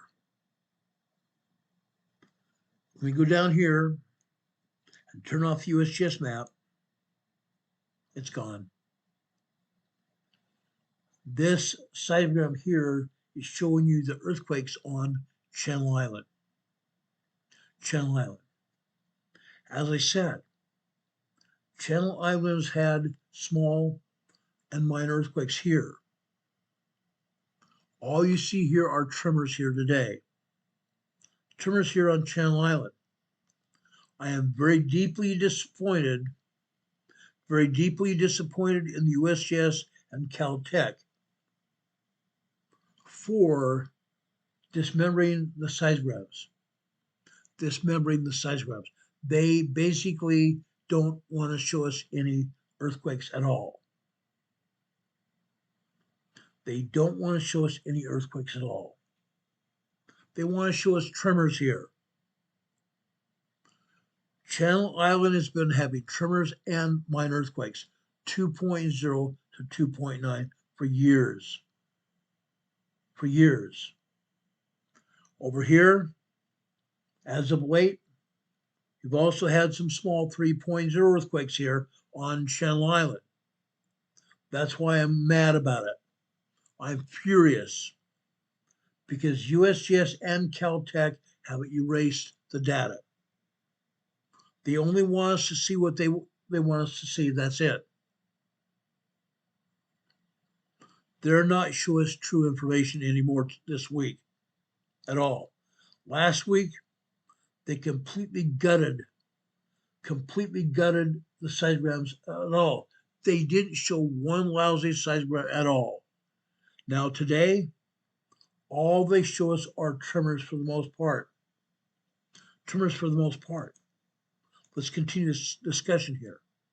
I want you to see what's actually exactly happened here. And this, I think, is important. We need to realize what happened here. We need to keep on track here. We need to hold our feet to the fire. That is the only way, guys. This is the only way that we're going to get any justice. It is the only way that we're going to truly know what's going on and protect ourselves. Hold their feet to the fire. Holding their feet to the fire, guys. This is going to be crucial ongoing here. Because again, they cannot be truthful. They don't know what the truth is. Okay? Next, let's go out to the desert. Bakersfield, California. This seismograph is located at the University of Southern California, Bakersfield. Okay? They have a seismology department here. Yes, we've had tremors here in Bakersfield, California before. Lately, we've also seen some minor earthquakes, 2.0, 2.4. We've had some 2.9 as well. Now, all they want to show us are tremors.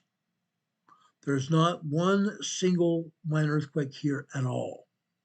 Not even close. Like I said, they don't want to see the truth. Let's go out to the desert to Barstow. Barstow on Interstate 15. There happens to be a seismograph out here. Look what they're showing here. Garbage.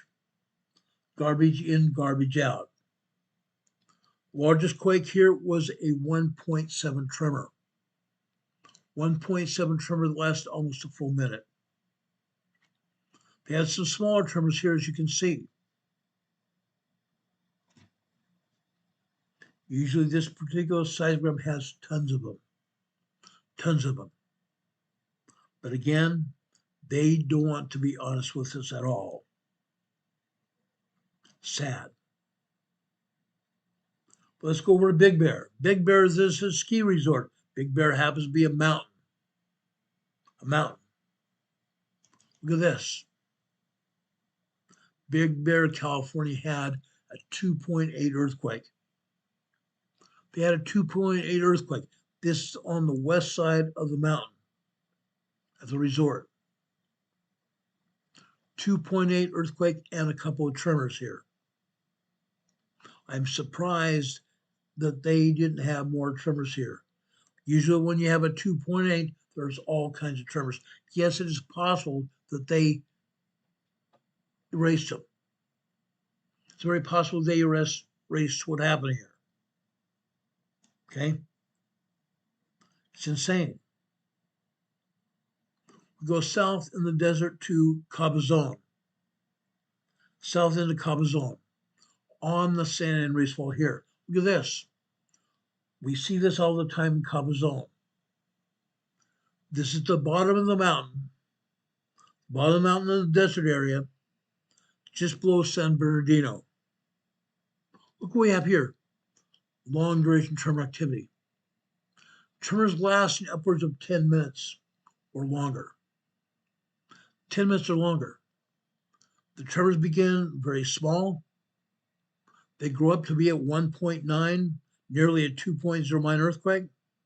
Then they go back down.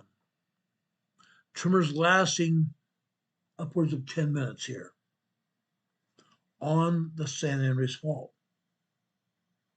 Here the San Andreas Fault is locked and loaded, ready to pop. All we have is tremors here at Cabazon. Interesting. Let's keep going. Let's go over to Lancaster, east of Los Angeles. Lancaster. Microquakes and tiny tremors. Microquakes and tiny tremors. Look what happened early this morning. Look what happened early this morning. They turned off the seismograph. They turned off the seismograph. The top of this seismograph should be 5 a.m. They turned it off. They turned it off between 5 a.m. and 7:45. Between 5 a.m. and 7:45 a.m. Turn the darn thing off. Then all we have here are tremors, microquakes and tremors. We've had minor earthquakes here as well before. They've turned off the seismographs before. Turned off the seismographs. The seismograph is a machine. The seismograph is a readout you see here. They turned the darn thing off.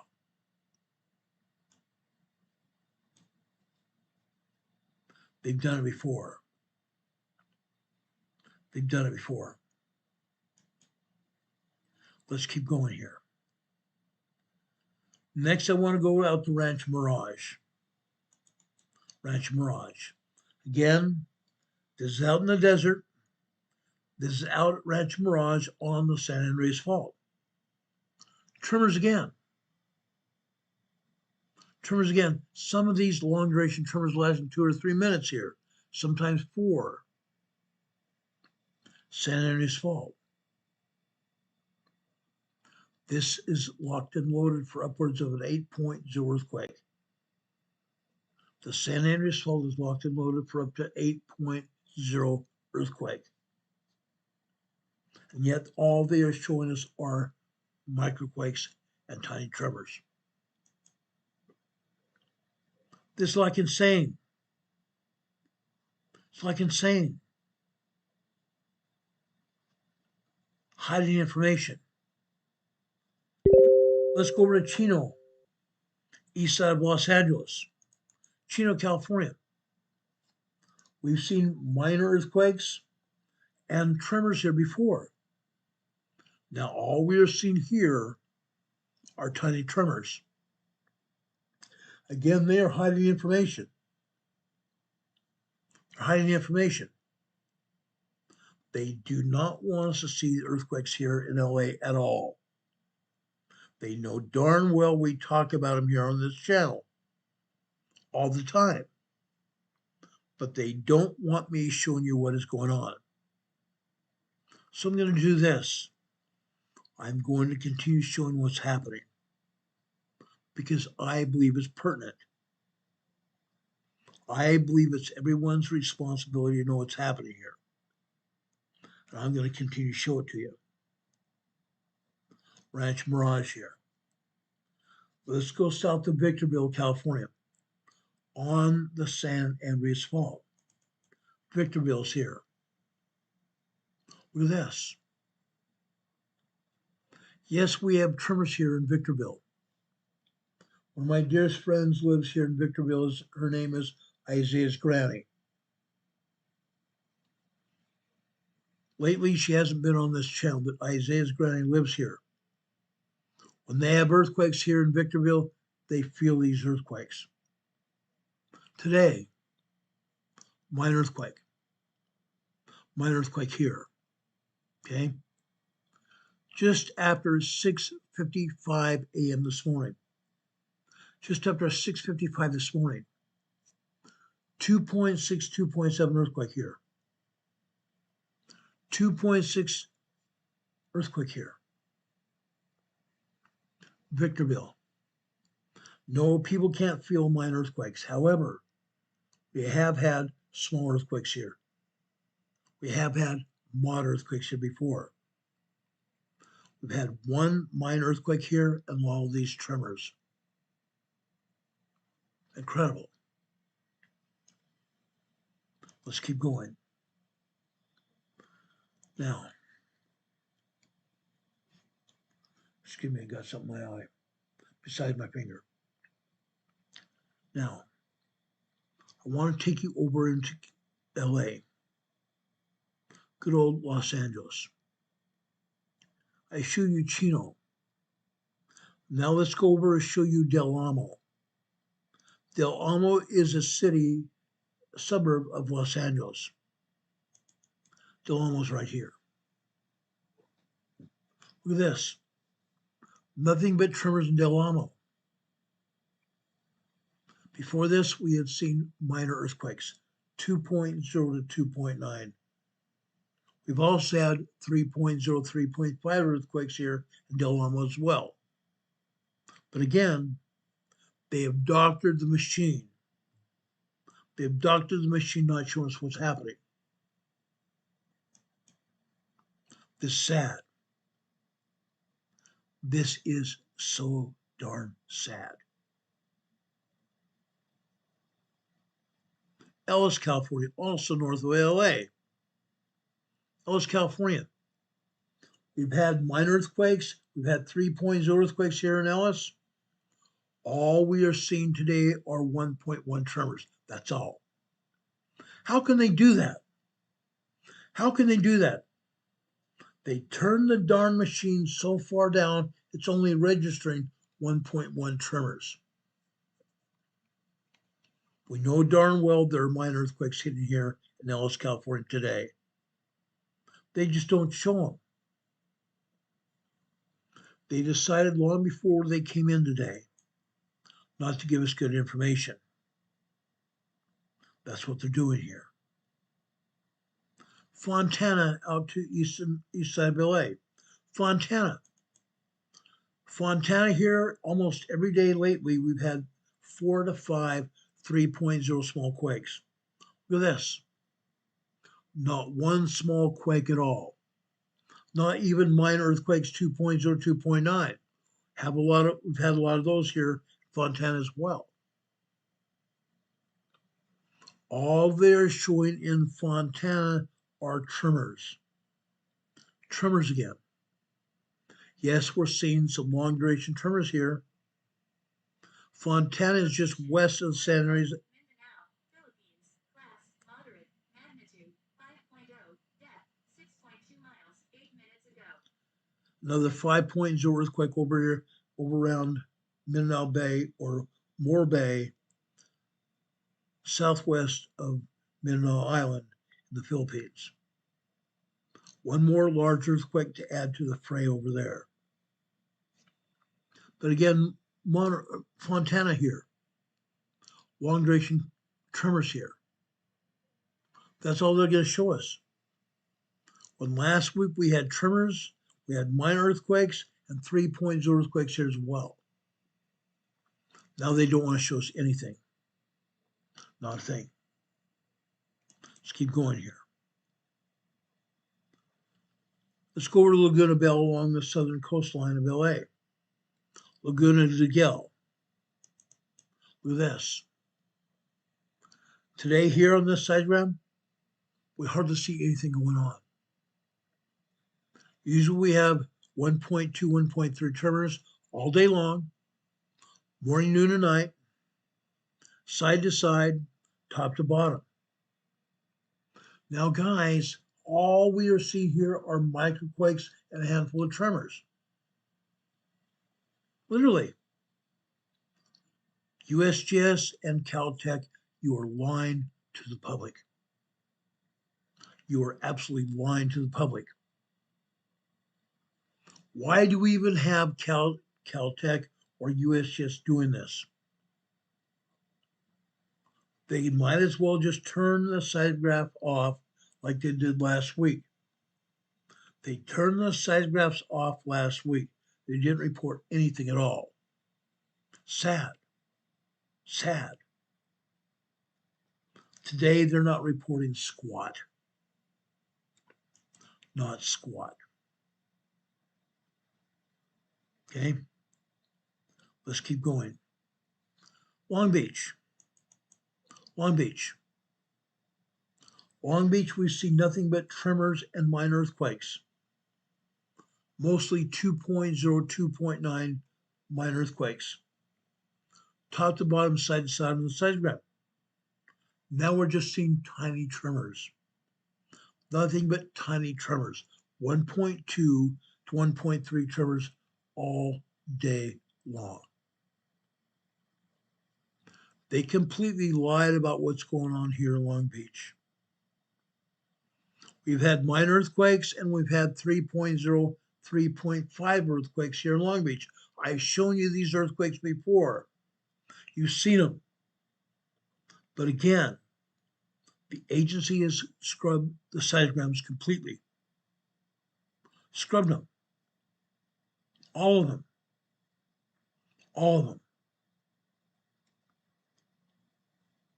Let's look over here in downtown Los Angeles. The city county building of LA. They've even scrubbed the seismogram here. Usually we have 1.2, 1.3 tremors all day long. Yes, we do have some 1.2, 1.3 tremors here, but we mostly have microquakes and some tiny tremor activity. They literally don't want to admit what's going on here in LA at all. Not even in downtown Los Angeles. By the way, we had a 3.0 earthquake here last week that they tried to deny happened.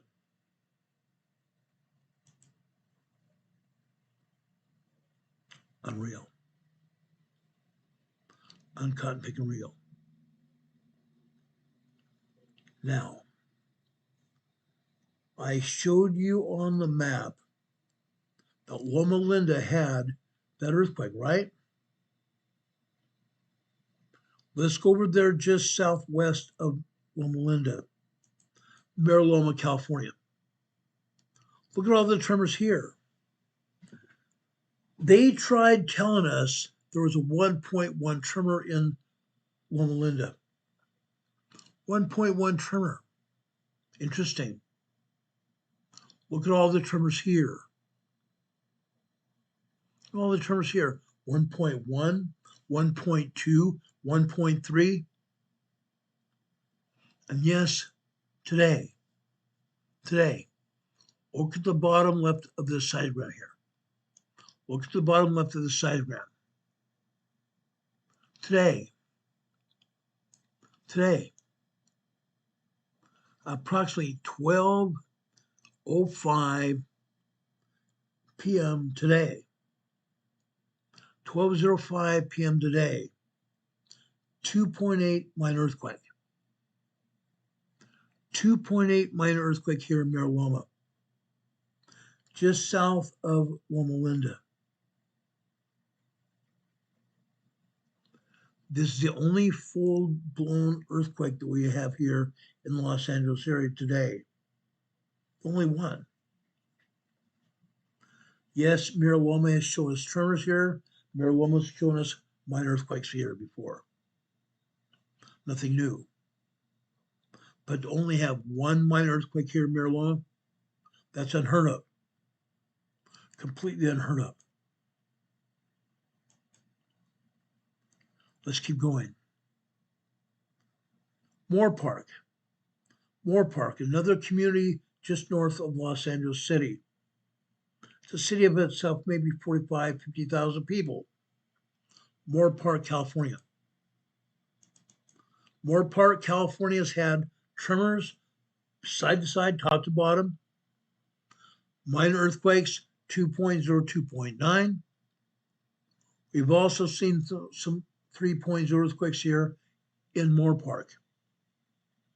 Look what they're showing us today. Yes, we're seeing some microquakes. We don't usually see microquakes at all here in Moore Park. Yes, we do see some tremors. Not like this. Not like this at all.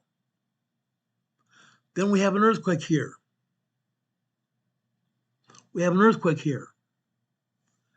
At approximately 8:19 a.m. this morning. 8:19 a.m. we have a 2.7, 2.8 earthquake. 8:19 a.m. 8:32 a.m. 2.8, 2.9 earthquake. You should see a lot of tremors here. Then, what else here? What else is next? We drop down to 10:15 on the left-hand side on the red line. We go over to the right. At 10:24 a.m. this morning. 2.7, 2.8 earthquake again. Then we go over far to the right. Just before 10:30, we have a 3.0 earthquake. A 3.0 earthquake here in Moore Park. Usually we have 2 or 3 3.0 earthquakes. But we have a 3.0 earthquake here. The energy completely bleeds off before it even gets to what? 10:30. Between 10:29 and 10:30, the ground stops shaking. That earthquake lasts about 2 or 3 seconds. That's it. 3.0 earthquake. Then we come down to the red line over on the left-hand side, which is 11:15. In this case, we go over to the right. Now we're at 11 11:45. Actually, I'm sorry, not 11:45. 11:41. 11:41 this morning. Another 3.0 earthquake. Another 3.0 earthquake. This time, this earthquake lasts 2 or 3 seconds. Multiple back-to-back earthquakes here. 3.0 earthquake here. Okay. Then we drop down to 11:45 on the green line to the left. We come over here to the right a little bit. 1, 2, 3, 4, 5 minutes later. Just after 11:50 a.m. this morning. Another 2.9, 3.0 earthquake. Interesting. Moore Park is having small earthquakes. Moore Park is having small earthquakes. What happened to the minor earthquakes as well? The 2.0, 2.9, which they normally have.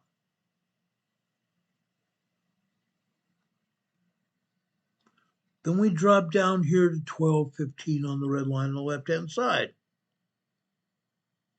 Come over to the right. Again, now we're at 12:26 p.m. this afternoon. 2.7, 2.8 earthquake here.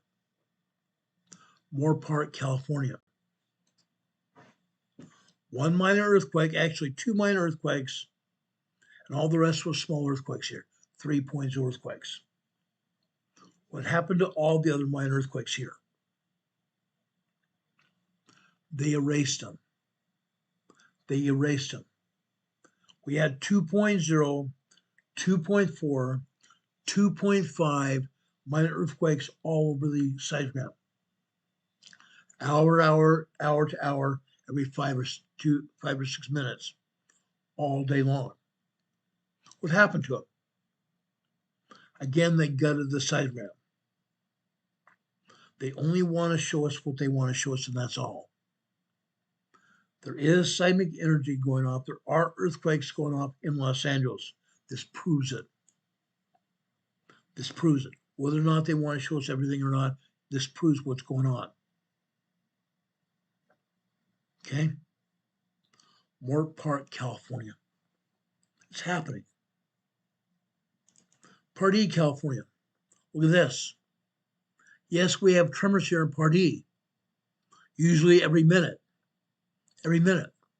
1.2, 1.3, 1.4 tremor here. Yes, you're seeing some tremors here. 1.3, 1.4.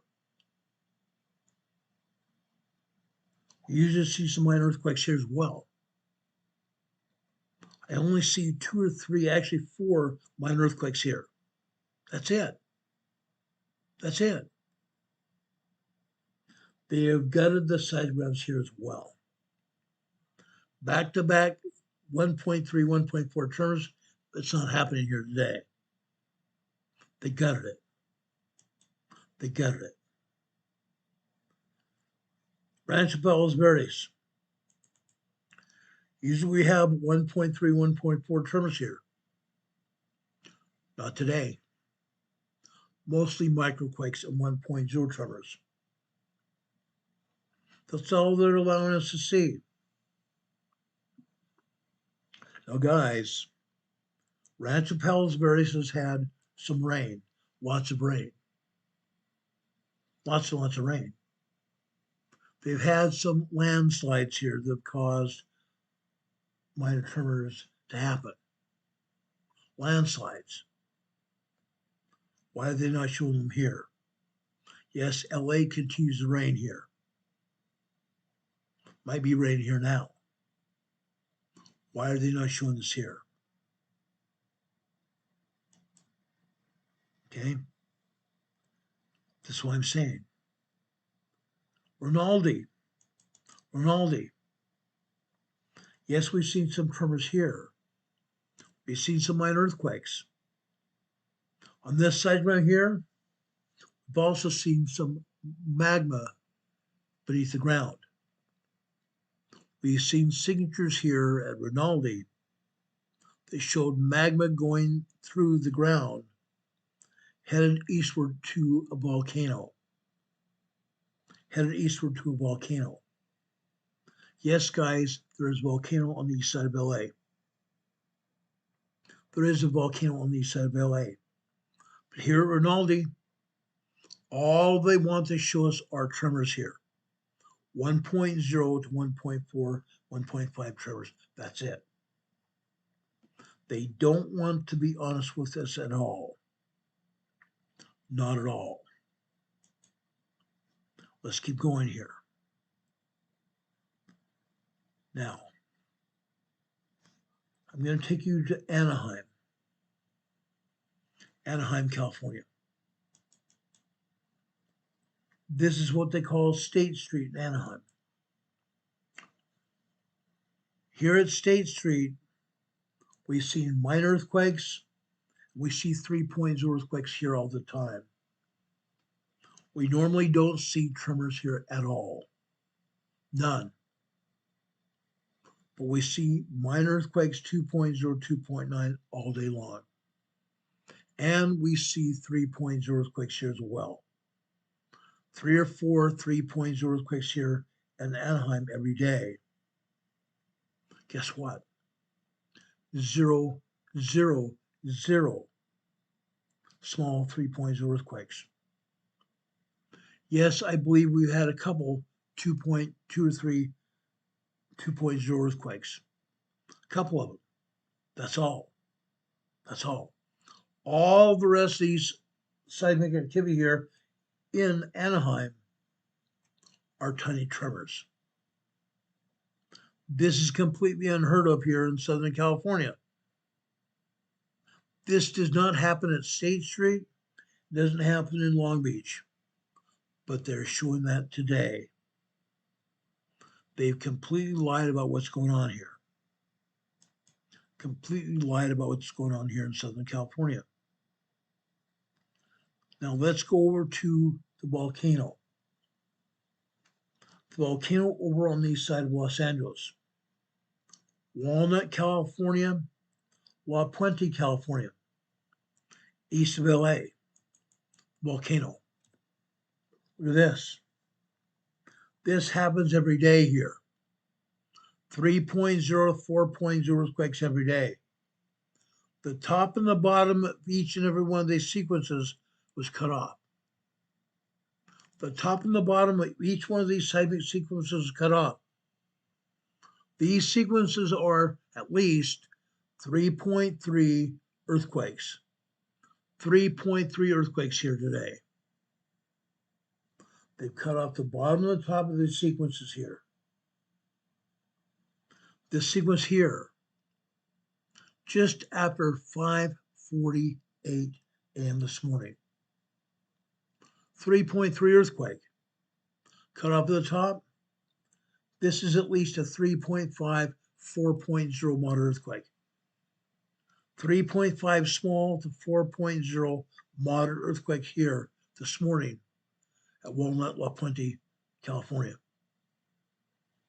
On the other side over here to the right, we have some tremors building up to 3.0 earthquakes, and then going back down to 2.8, 2.9. Again, they cut off the top and the bottom of the sequence so we can't tell exactly how strong these earthquakes are. Then after 6 a.m., in this case, 1, 2, 3, 4, 5, 6:05 a.m. this morning on the black line. 3.3 earthquake lasting 1, 2, 3 minutes. 3-minute long earthquake. Just like the other earthquakes here. 3.5, 4.0 earthquake here. Then we drop down to the next blue line. 8:30 in the morning. 8:31. 3.0 earthquake. Then minor earthquakes after that. 1, 2, 3, 4, 5 minutes long. 5-minute long shaking. Starts off with 3.0 felt quake, goes immediately down to 2.6, 2.7 earthquake. Not felt after that. Now the next line down, we see a green line here. Tremors. Tremors. The next line here. Next line here, black line. Tremors. Come down here at 11 a.m.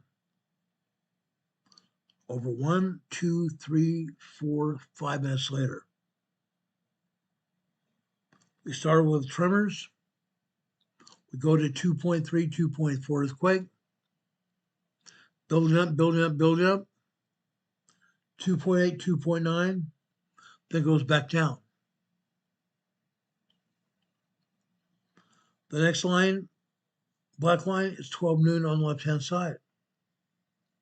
Come over here right. 12:10, 12:11 a.m. p.m. this afternoon. 12:10, 12:11 p.m. this afternoon. 3.3 earthquake again. This time, the shaking lasts several seconds again, possibly even as much as 5 seconds, then dies off. 3.5 earthquake, guys. At least 3.5 earthquake here. Walnut, La Puente. Both of these cities sit in a caldera. They sit in a caldera. The volcano was once a crater, once had a crater. Over the years, the wind, the rain, and even ice wore that crater down. All we have now is a caldera, a volcanic rock that the towns are sitting on. There's dirt and sand as well. The cities are sitting on top of that volcano. Underneath that volcano, underneath that lava, magma is hitting the bottom of that lava rock, just like this. That's why we see earthquakes here. That's why we're seeing earthquakes at Walnut, La Puente. Magma is coming up from underneath. The volcano is recharging. Magma is hitting that lava rock, causing those earthquakes. You can darn well better believe they have sulfur dioxide and carbon dioxide problems there at Walnut, La Puente. With all that magma causing those earthquakes, they have carbon dioxide and sulfur dioxide gases sitting there from the magma beneath the volcano. Okay? That's what's going on in Los Angeles. Okay? Any questions about that?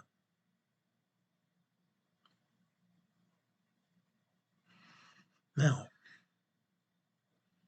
I told you I would show you a seismogram from Glen Ivy, California, north of Lake Elsinore. We've been showing you these seismograms here at Glen Ivy for some time. We've had 3.0 earthquakes here all the time. We've had some minor earthquakes as well. All they're showing us here at Glen Ivy are nothing but tremors. 1.2, 1.3 tremors all day long. Up until now, last week they didn't show us anything because they shut down the seismographs completely. Now they're just showing us tremors here. They don't want us to even know what's happening here. They don't want us to know what's happening. San Diego County, they're not showing anything at all. Not at the SDG&A station in San Diego City or anywhere else. They've got San Diego locked down, nothing being shown.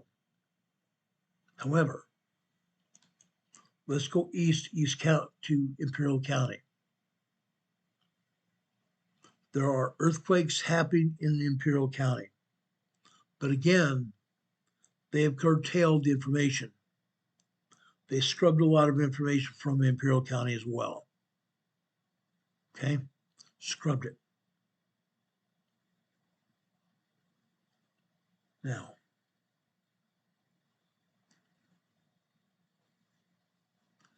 let's go to the northeast side of Salton Sea. I told you there was a town called North Shore Salton Sea. This is what's happening here. Long duration term activity. That's normal. That is completely normal here for North Shore Salton Sea. This is where the San Andreas Fault comes down here into the Imperial County, just north of North Shore. Okay? When the San Andreas Fault comes into Imperial County, they call it the Imperial Fault. Okay? Then it comes down the east side of the Salton Sea. Goes down to Bombay Beach like I showed you. What's going on at Bombay Beach? Just like this. Every day. Every darn day. There are 3.0, 3.5, 4.5 earthquakes happen here at Bombay Beach on the eastern side, eastern shoreline of the Salton Sea. Every day. Every day. Upwards of 10 to 15 3.0 earthquakes hit every day. Fact. Night and day, all day long. Here today, just after 6:01 a.m. this morning, we're seeing 3.0 activity here, but again, the seismogram has been cut off here. The sequence has been cut off.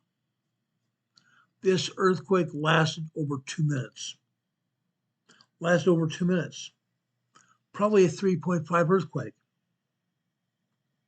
Probably a 3.5 earthquake. On the next blue line, 6:30 in the morning. We'll come over here to the right.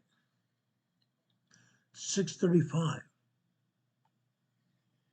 Here we're seeing 3.3 earthquake.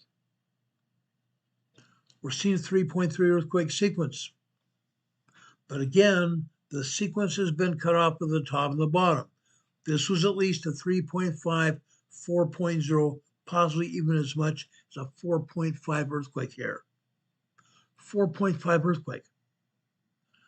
Lasting 1, 2, 3, 4, 4.5 minutes. After 4.5 minutes, all of a sudden, the seismic energy literally shuts down. Then we have about 1.5 minutes of secondary wave. Secondary wave is the seismic energy coming off of the earthquake itself. The secondary wave. Here it's tremors, 1.5 minutes of tremors. That means this earthquake was probably close to a 4.5 earthquake. Closer to a 4.5 earthquake here. Unreal. Uncotton picking real. Next, 8:15 on the red line. 2.7, 2.8 earthquake. This seismic energy lasts almost 3 minutes. We had 2.0, 2.5, 2.6, 2.8, 2.8, 2.9. Then it suddenly diminished within about 1.5 minutes again. The secondary wave lasts just over 1 minute. Then 9:30, 9:35, another 3.0 earthquake here. The energy bounced around here, not always at 3.0. What happened after 11 a.m. on the black line? Another 3.0 earthquake here, lasting 2 minutes. The next earthquake, about 11:21 a.m. this morning. 2.7, 2.8 earthquake. tops. Then 12 noon on the black on the left-hand side. Over to the right. More seismic energy. 3.2, 3.3 earthquake on the right-hand side. That was at 1:13 p.m. this afternoon. 1:13, 1:14 and a half this afternoon. Lasted about a minute and a half. Small energy. Small earthquake energy. Okay. Then 12:30 on the left-hand side. We go over to the right. This time at approximately 12:25 p.m. this afternoon. 3.3 earthquake. 3.3 earthquake bopping along around. Sometimes going down to tremors and right back to 3.3 status. For 2 minutes. The second wave on this case lasted 2 minutes. That means this earthquake was at least a 3.0, 3.3 earthquake. 3.0, 3.3 earthquake. Then we drop down to 12:45 on the green line left-hand side. Come over here to the right. 1, 2, 3, 4, 5, 6 minutes later. This is 12:51 a.m. or p.m. 12:51 p.m. this afternoon. 3.0 earthquake here, lasting 60 seconds. 3.0 earthquake lasting back to back for shaking for 60 seconds. How would you like to be in an earthquake for 60 seconds? Feeling the ground shake beneath your feet, or in that earthquake that lasted over 5 minutes. 5 minutes. 3.5, 4.0 shaking. That would drive you crazy. You can't even stand up there. The ground is shaking so much you can't even stand up. Feel uneasy. Might have to sit down. But then your chair or your couch is moving across the floor. You hear your plates and glasses and bowls shaking in the cupboards, driving you crazy. You make your way out there to make sure they stay there and don't drop on the floor. Yeah. Moderate earthquake shaking. Small to moderate earthquake shaking here. Bombay Beach, California. Every day, every darn day. This is one time where USGS hasn't messed with this seismograph. One time. These earthquakes happen every day here. Every day like clockwork. Doesn't matter whether it's sunny, cloudy, whatever. These earthquakes happen here every day, like clockwork. We go south to Calipatria. Oh, Calipatria doesn't have a seismograph anymore, operationally anyway. Westmoreland doesn't have either. Let's go to El Centro. Let's go over to El Centro. One of our own EMA family members lives in El Centro. Interesting. What's happening in El Centro? What do you think is happening in El Centro? Juanito and his family live in El Centro. A year ago, Christmas, we had Juanito sent, he and his wife sent some presents for Carol and I and dog toys for our dogs. They didn't do it this year, but that's okay. No problem. Juanito has said before, when they have earthquakes here in El Centro, they feel them. Every day for months now, 8 or 9 months. They've had 3.0 earthquakes here in El Centro. Guess what? They have 3.0 earthquakes here today. Usually they have 15 to 20 3.0 earthquakes here. Only 3.0 earthquakes here today. Small earthquakes, All the rest of these are all either tremors or minor earthquakes. Minor earthquakes being 2.0 to 2.7, 2.8. That's it. That's it. All the rest of this is all tremor activity. Tremors, some minor earthquakes, and 3.0 earthquakes here in El Centro. Incredible. We used to see 15 to 20. Now we see 3.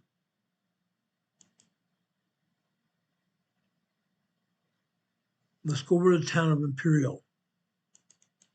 Town of Imperial here. Usually we see some minor earthquakes, 2.0, 2.9. We've seen 3.0 earthquakes here as well.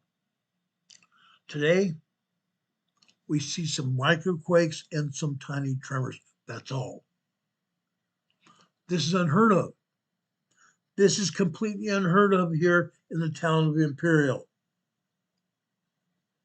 This doesn't happen. This doesn't happen ever. But it did happen today. Again, they don't want to be honest with us at all. They want us to believe that nothing ever happens here in the Imperial County. They are absolutely lying through their teeth. Lying through their teeth.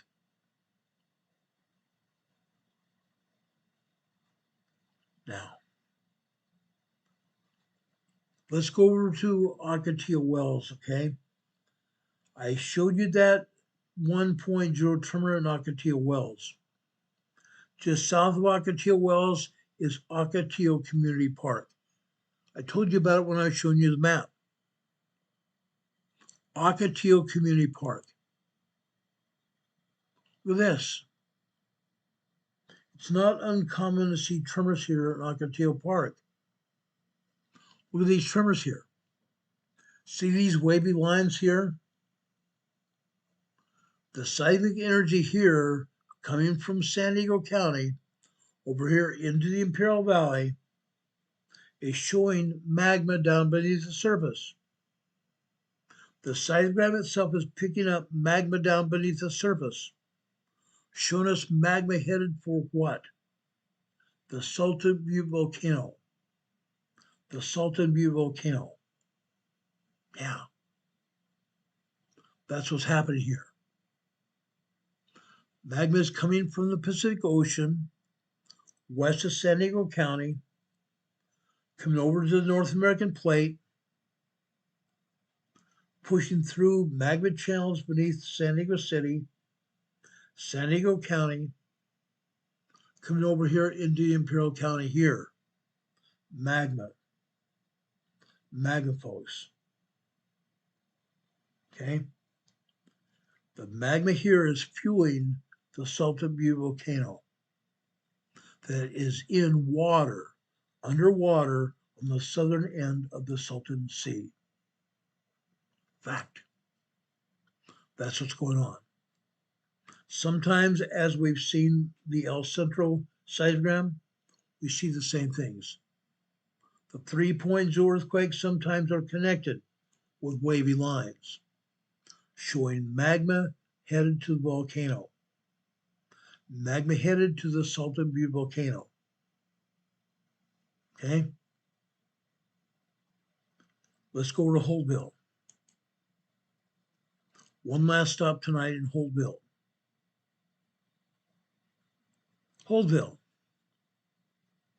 There's a museum of sorts called the Salton Sea Desert Research Station, Holtville, California.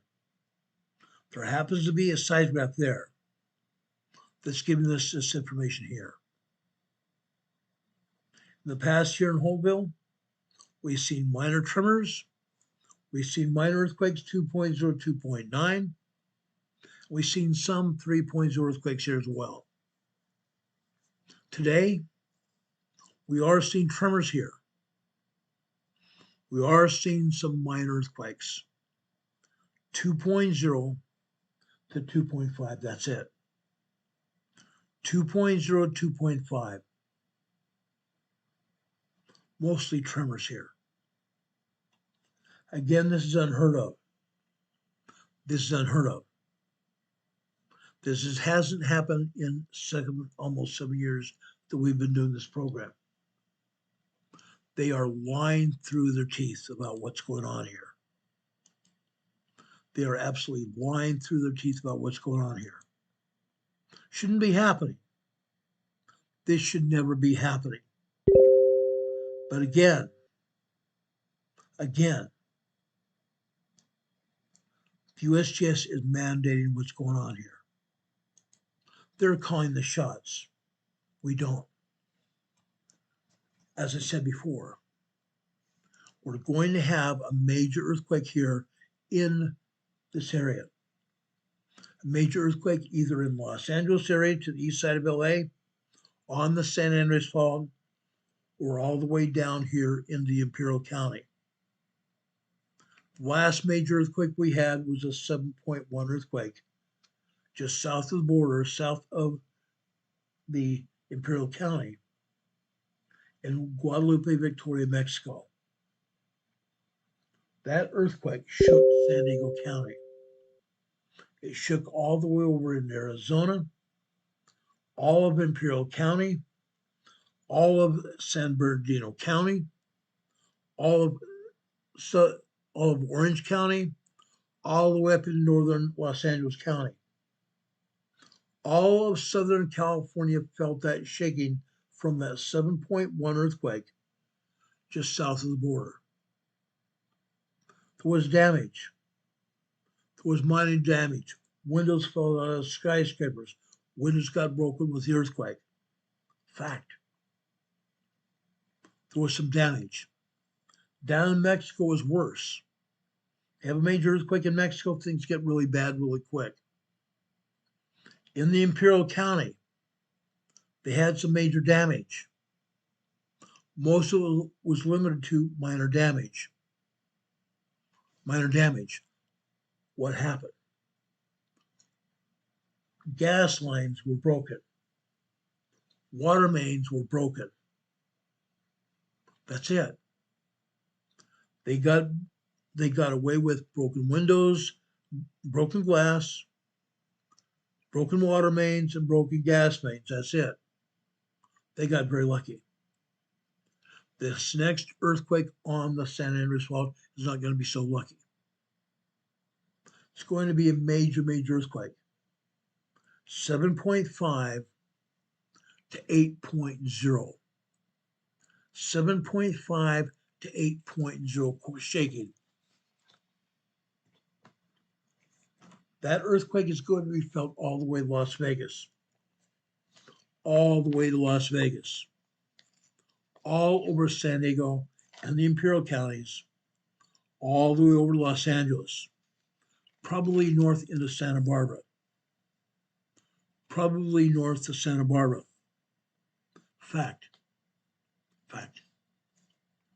Why do you think we've been talking about this for so very long? Why do you think I've been showing you what I've shown you today? Because the agency is completely lying to us. They don't want to admit what's going on. That's why we're going to have so many people injured. That's why there's going to be so many deaths when this earthquake hits. Because the agency refused to deal with what's happening. The agency doesn't want to admit what's going on. People are going to get injured and people are going to be unalived. A lot more people than they're saying what's going to happen. They're even lying about those numbers. Now, we've been here just about 2 hours now. Guys, I love you. I care about each one of you. I really do. We've talked about a lot of doom and gloom. We're going to have a lot more. We are in the tribulation, what they say. Wars and rumors of wars, things happening. People's lives being ended. All kinds of death and destruction happening all around us. Doesn't matter what county, Doesn't matter what city, doesn't matter what state, doesn't matter what country you're in. It's happening all around us. Canada, US, Australia, all over Central America, South America, Japan, all over Russia and China, all over Europe. Yet they don't want to tell us what's happening. They hide most of the information. This is happening, guys. Now, why am I saying this? We have to have faith. We have to have faith to be able to get through what's happening. I'm asking you to put your thinking caps on. Ask yourself, how can I get through what I'm going through? How can I get through what's going on around me? How are me and my family going to survive? Prayer. The number one thing is prayer. I'm a good Christian man. I pray many times a day, sometimes all day long. That's what we do here in the Tyler household.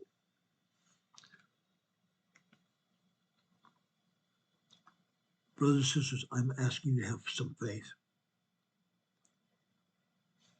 In James chapter 2, verse 26.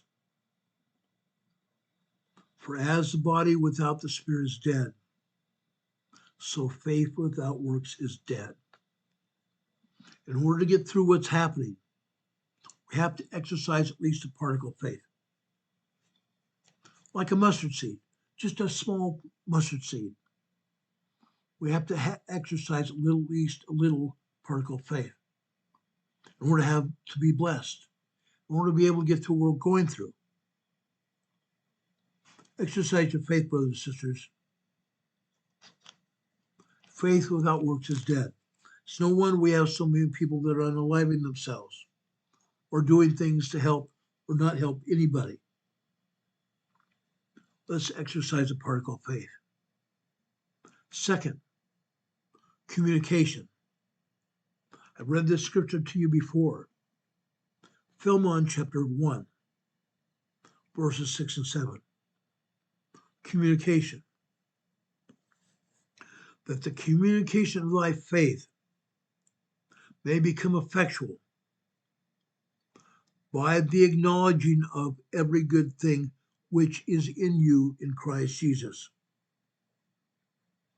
For we have great joy and consolation in thy love, because the bowels of the saints are refreshed by thee, brother. We can help each other. Help each other. Communicate with each other. Love each other. The greatest commandment God gave us was love. Love one another as he loves us. Love each other, guys. Love and help each other. That's the key to everything here. I love each and every one of you. I ask God to bless you. God be with you this day and always. May God help you. May God help and bless each one of you. There are people in the EMA family that need our help. They need God's help as well. Guys, if you have it in your hearts, pray for our EMA family members. Pray for Hurricane Heather. Pray for Sharon, Sleeping Volcano. Pray for Don Patoka. Pray for everybody in our family, including me and my wife. We all need our prayers. We all need revelation from God. Let's pray and help each other, guys. Let's communicate. Let's communicate.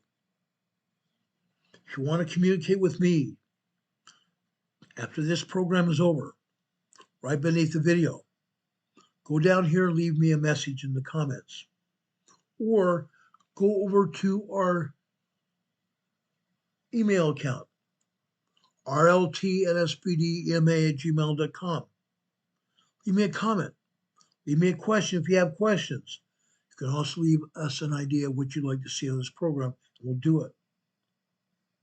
We'd love to hear from you. Also, if you want to help support our channel, you see our PayPal locations scrolling across the bottom of your screen. The Venmo doesn't work, but the PayPal do. We'd appreciate your help there as well. We really do. See our address there, 504 Bethel Road, Box 401. Morganton, North Carolina. The zip code here is 28655. We'd love to see a card or letter. Tell us how you're doing, what you're doing to prepare, what you're doing to help your family and others around you. We'd love to hear from you. You could also stick a donation in your letter or your card as well. We love you, brothers and sisters. We really do. Otherwise, we wouldn't be here. May God bless you. May God be with you this day and always. I love you. Carol loves you. We pray for you constantly in this family. We love each other. We're trying to help everybody here. Everybody. Get prepared for this storm that's going to happen on Friday night, Saturday morning. Not inches, but feet of snow. There's going to be cold temperatures across the entire United States. Be prepared, guys. Be prepared. It's not just a Boy Scout slogan. It's a way of life. God be with you until we meet again. I pray. I pray. Have a good night, everybody. Mexico, class, light, magnitude, 4.2, 40 minutes ago. Another 4.2 earthquake, southern Mexico. Unreal. Good night, everybody. Much love. We'll see you on the other side. Good night. Take care. Enjoy your night.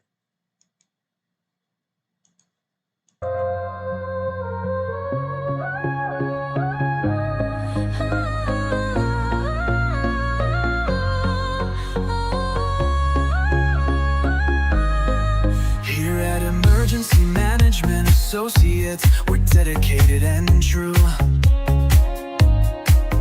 bringing you the essential knowledge, helping you see things through.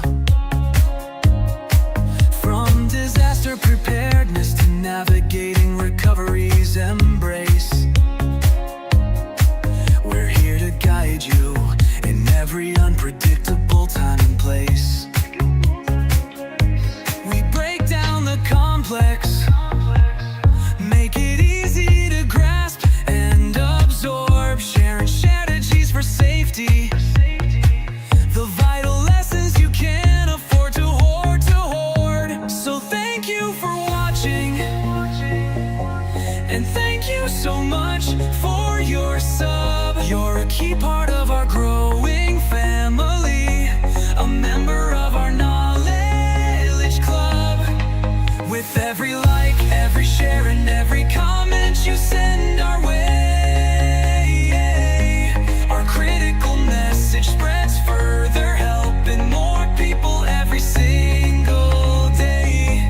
Together we're stronger and more prepared. That's the truth we all abide. You help us build resilience with nowhere for uncertainty to hide. Your engagement truly inspires us. Your feedback acts as a guiding light, helping us continually grow and making our channel's future bright. We're always learning, always striving to be better, bring you the most up-to-date information, no matter the weather. Emergency Management Associates is here for you now and forever, it's true. Keep watching, keep learning, because we truly appreciate all that you do. Thank you.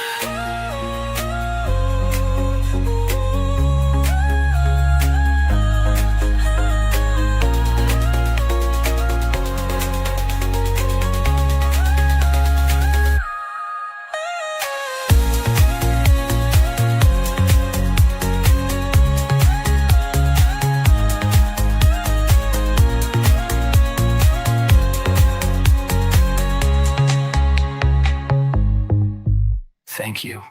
Thanks, everybody.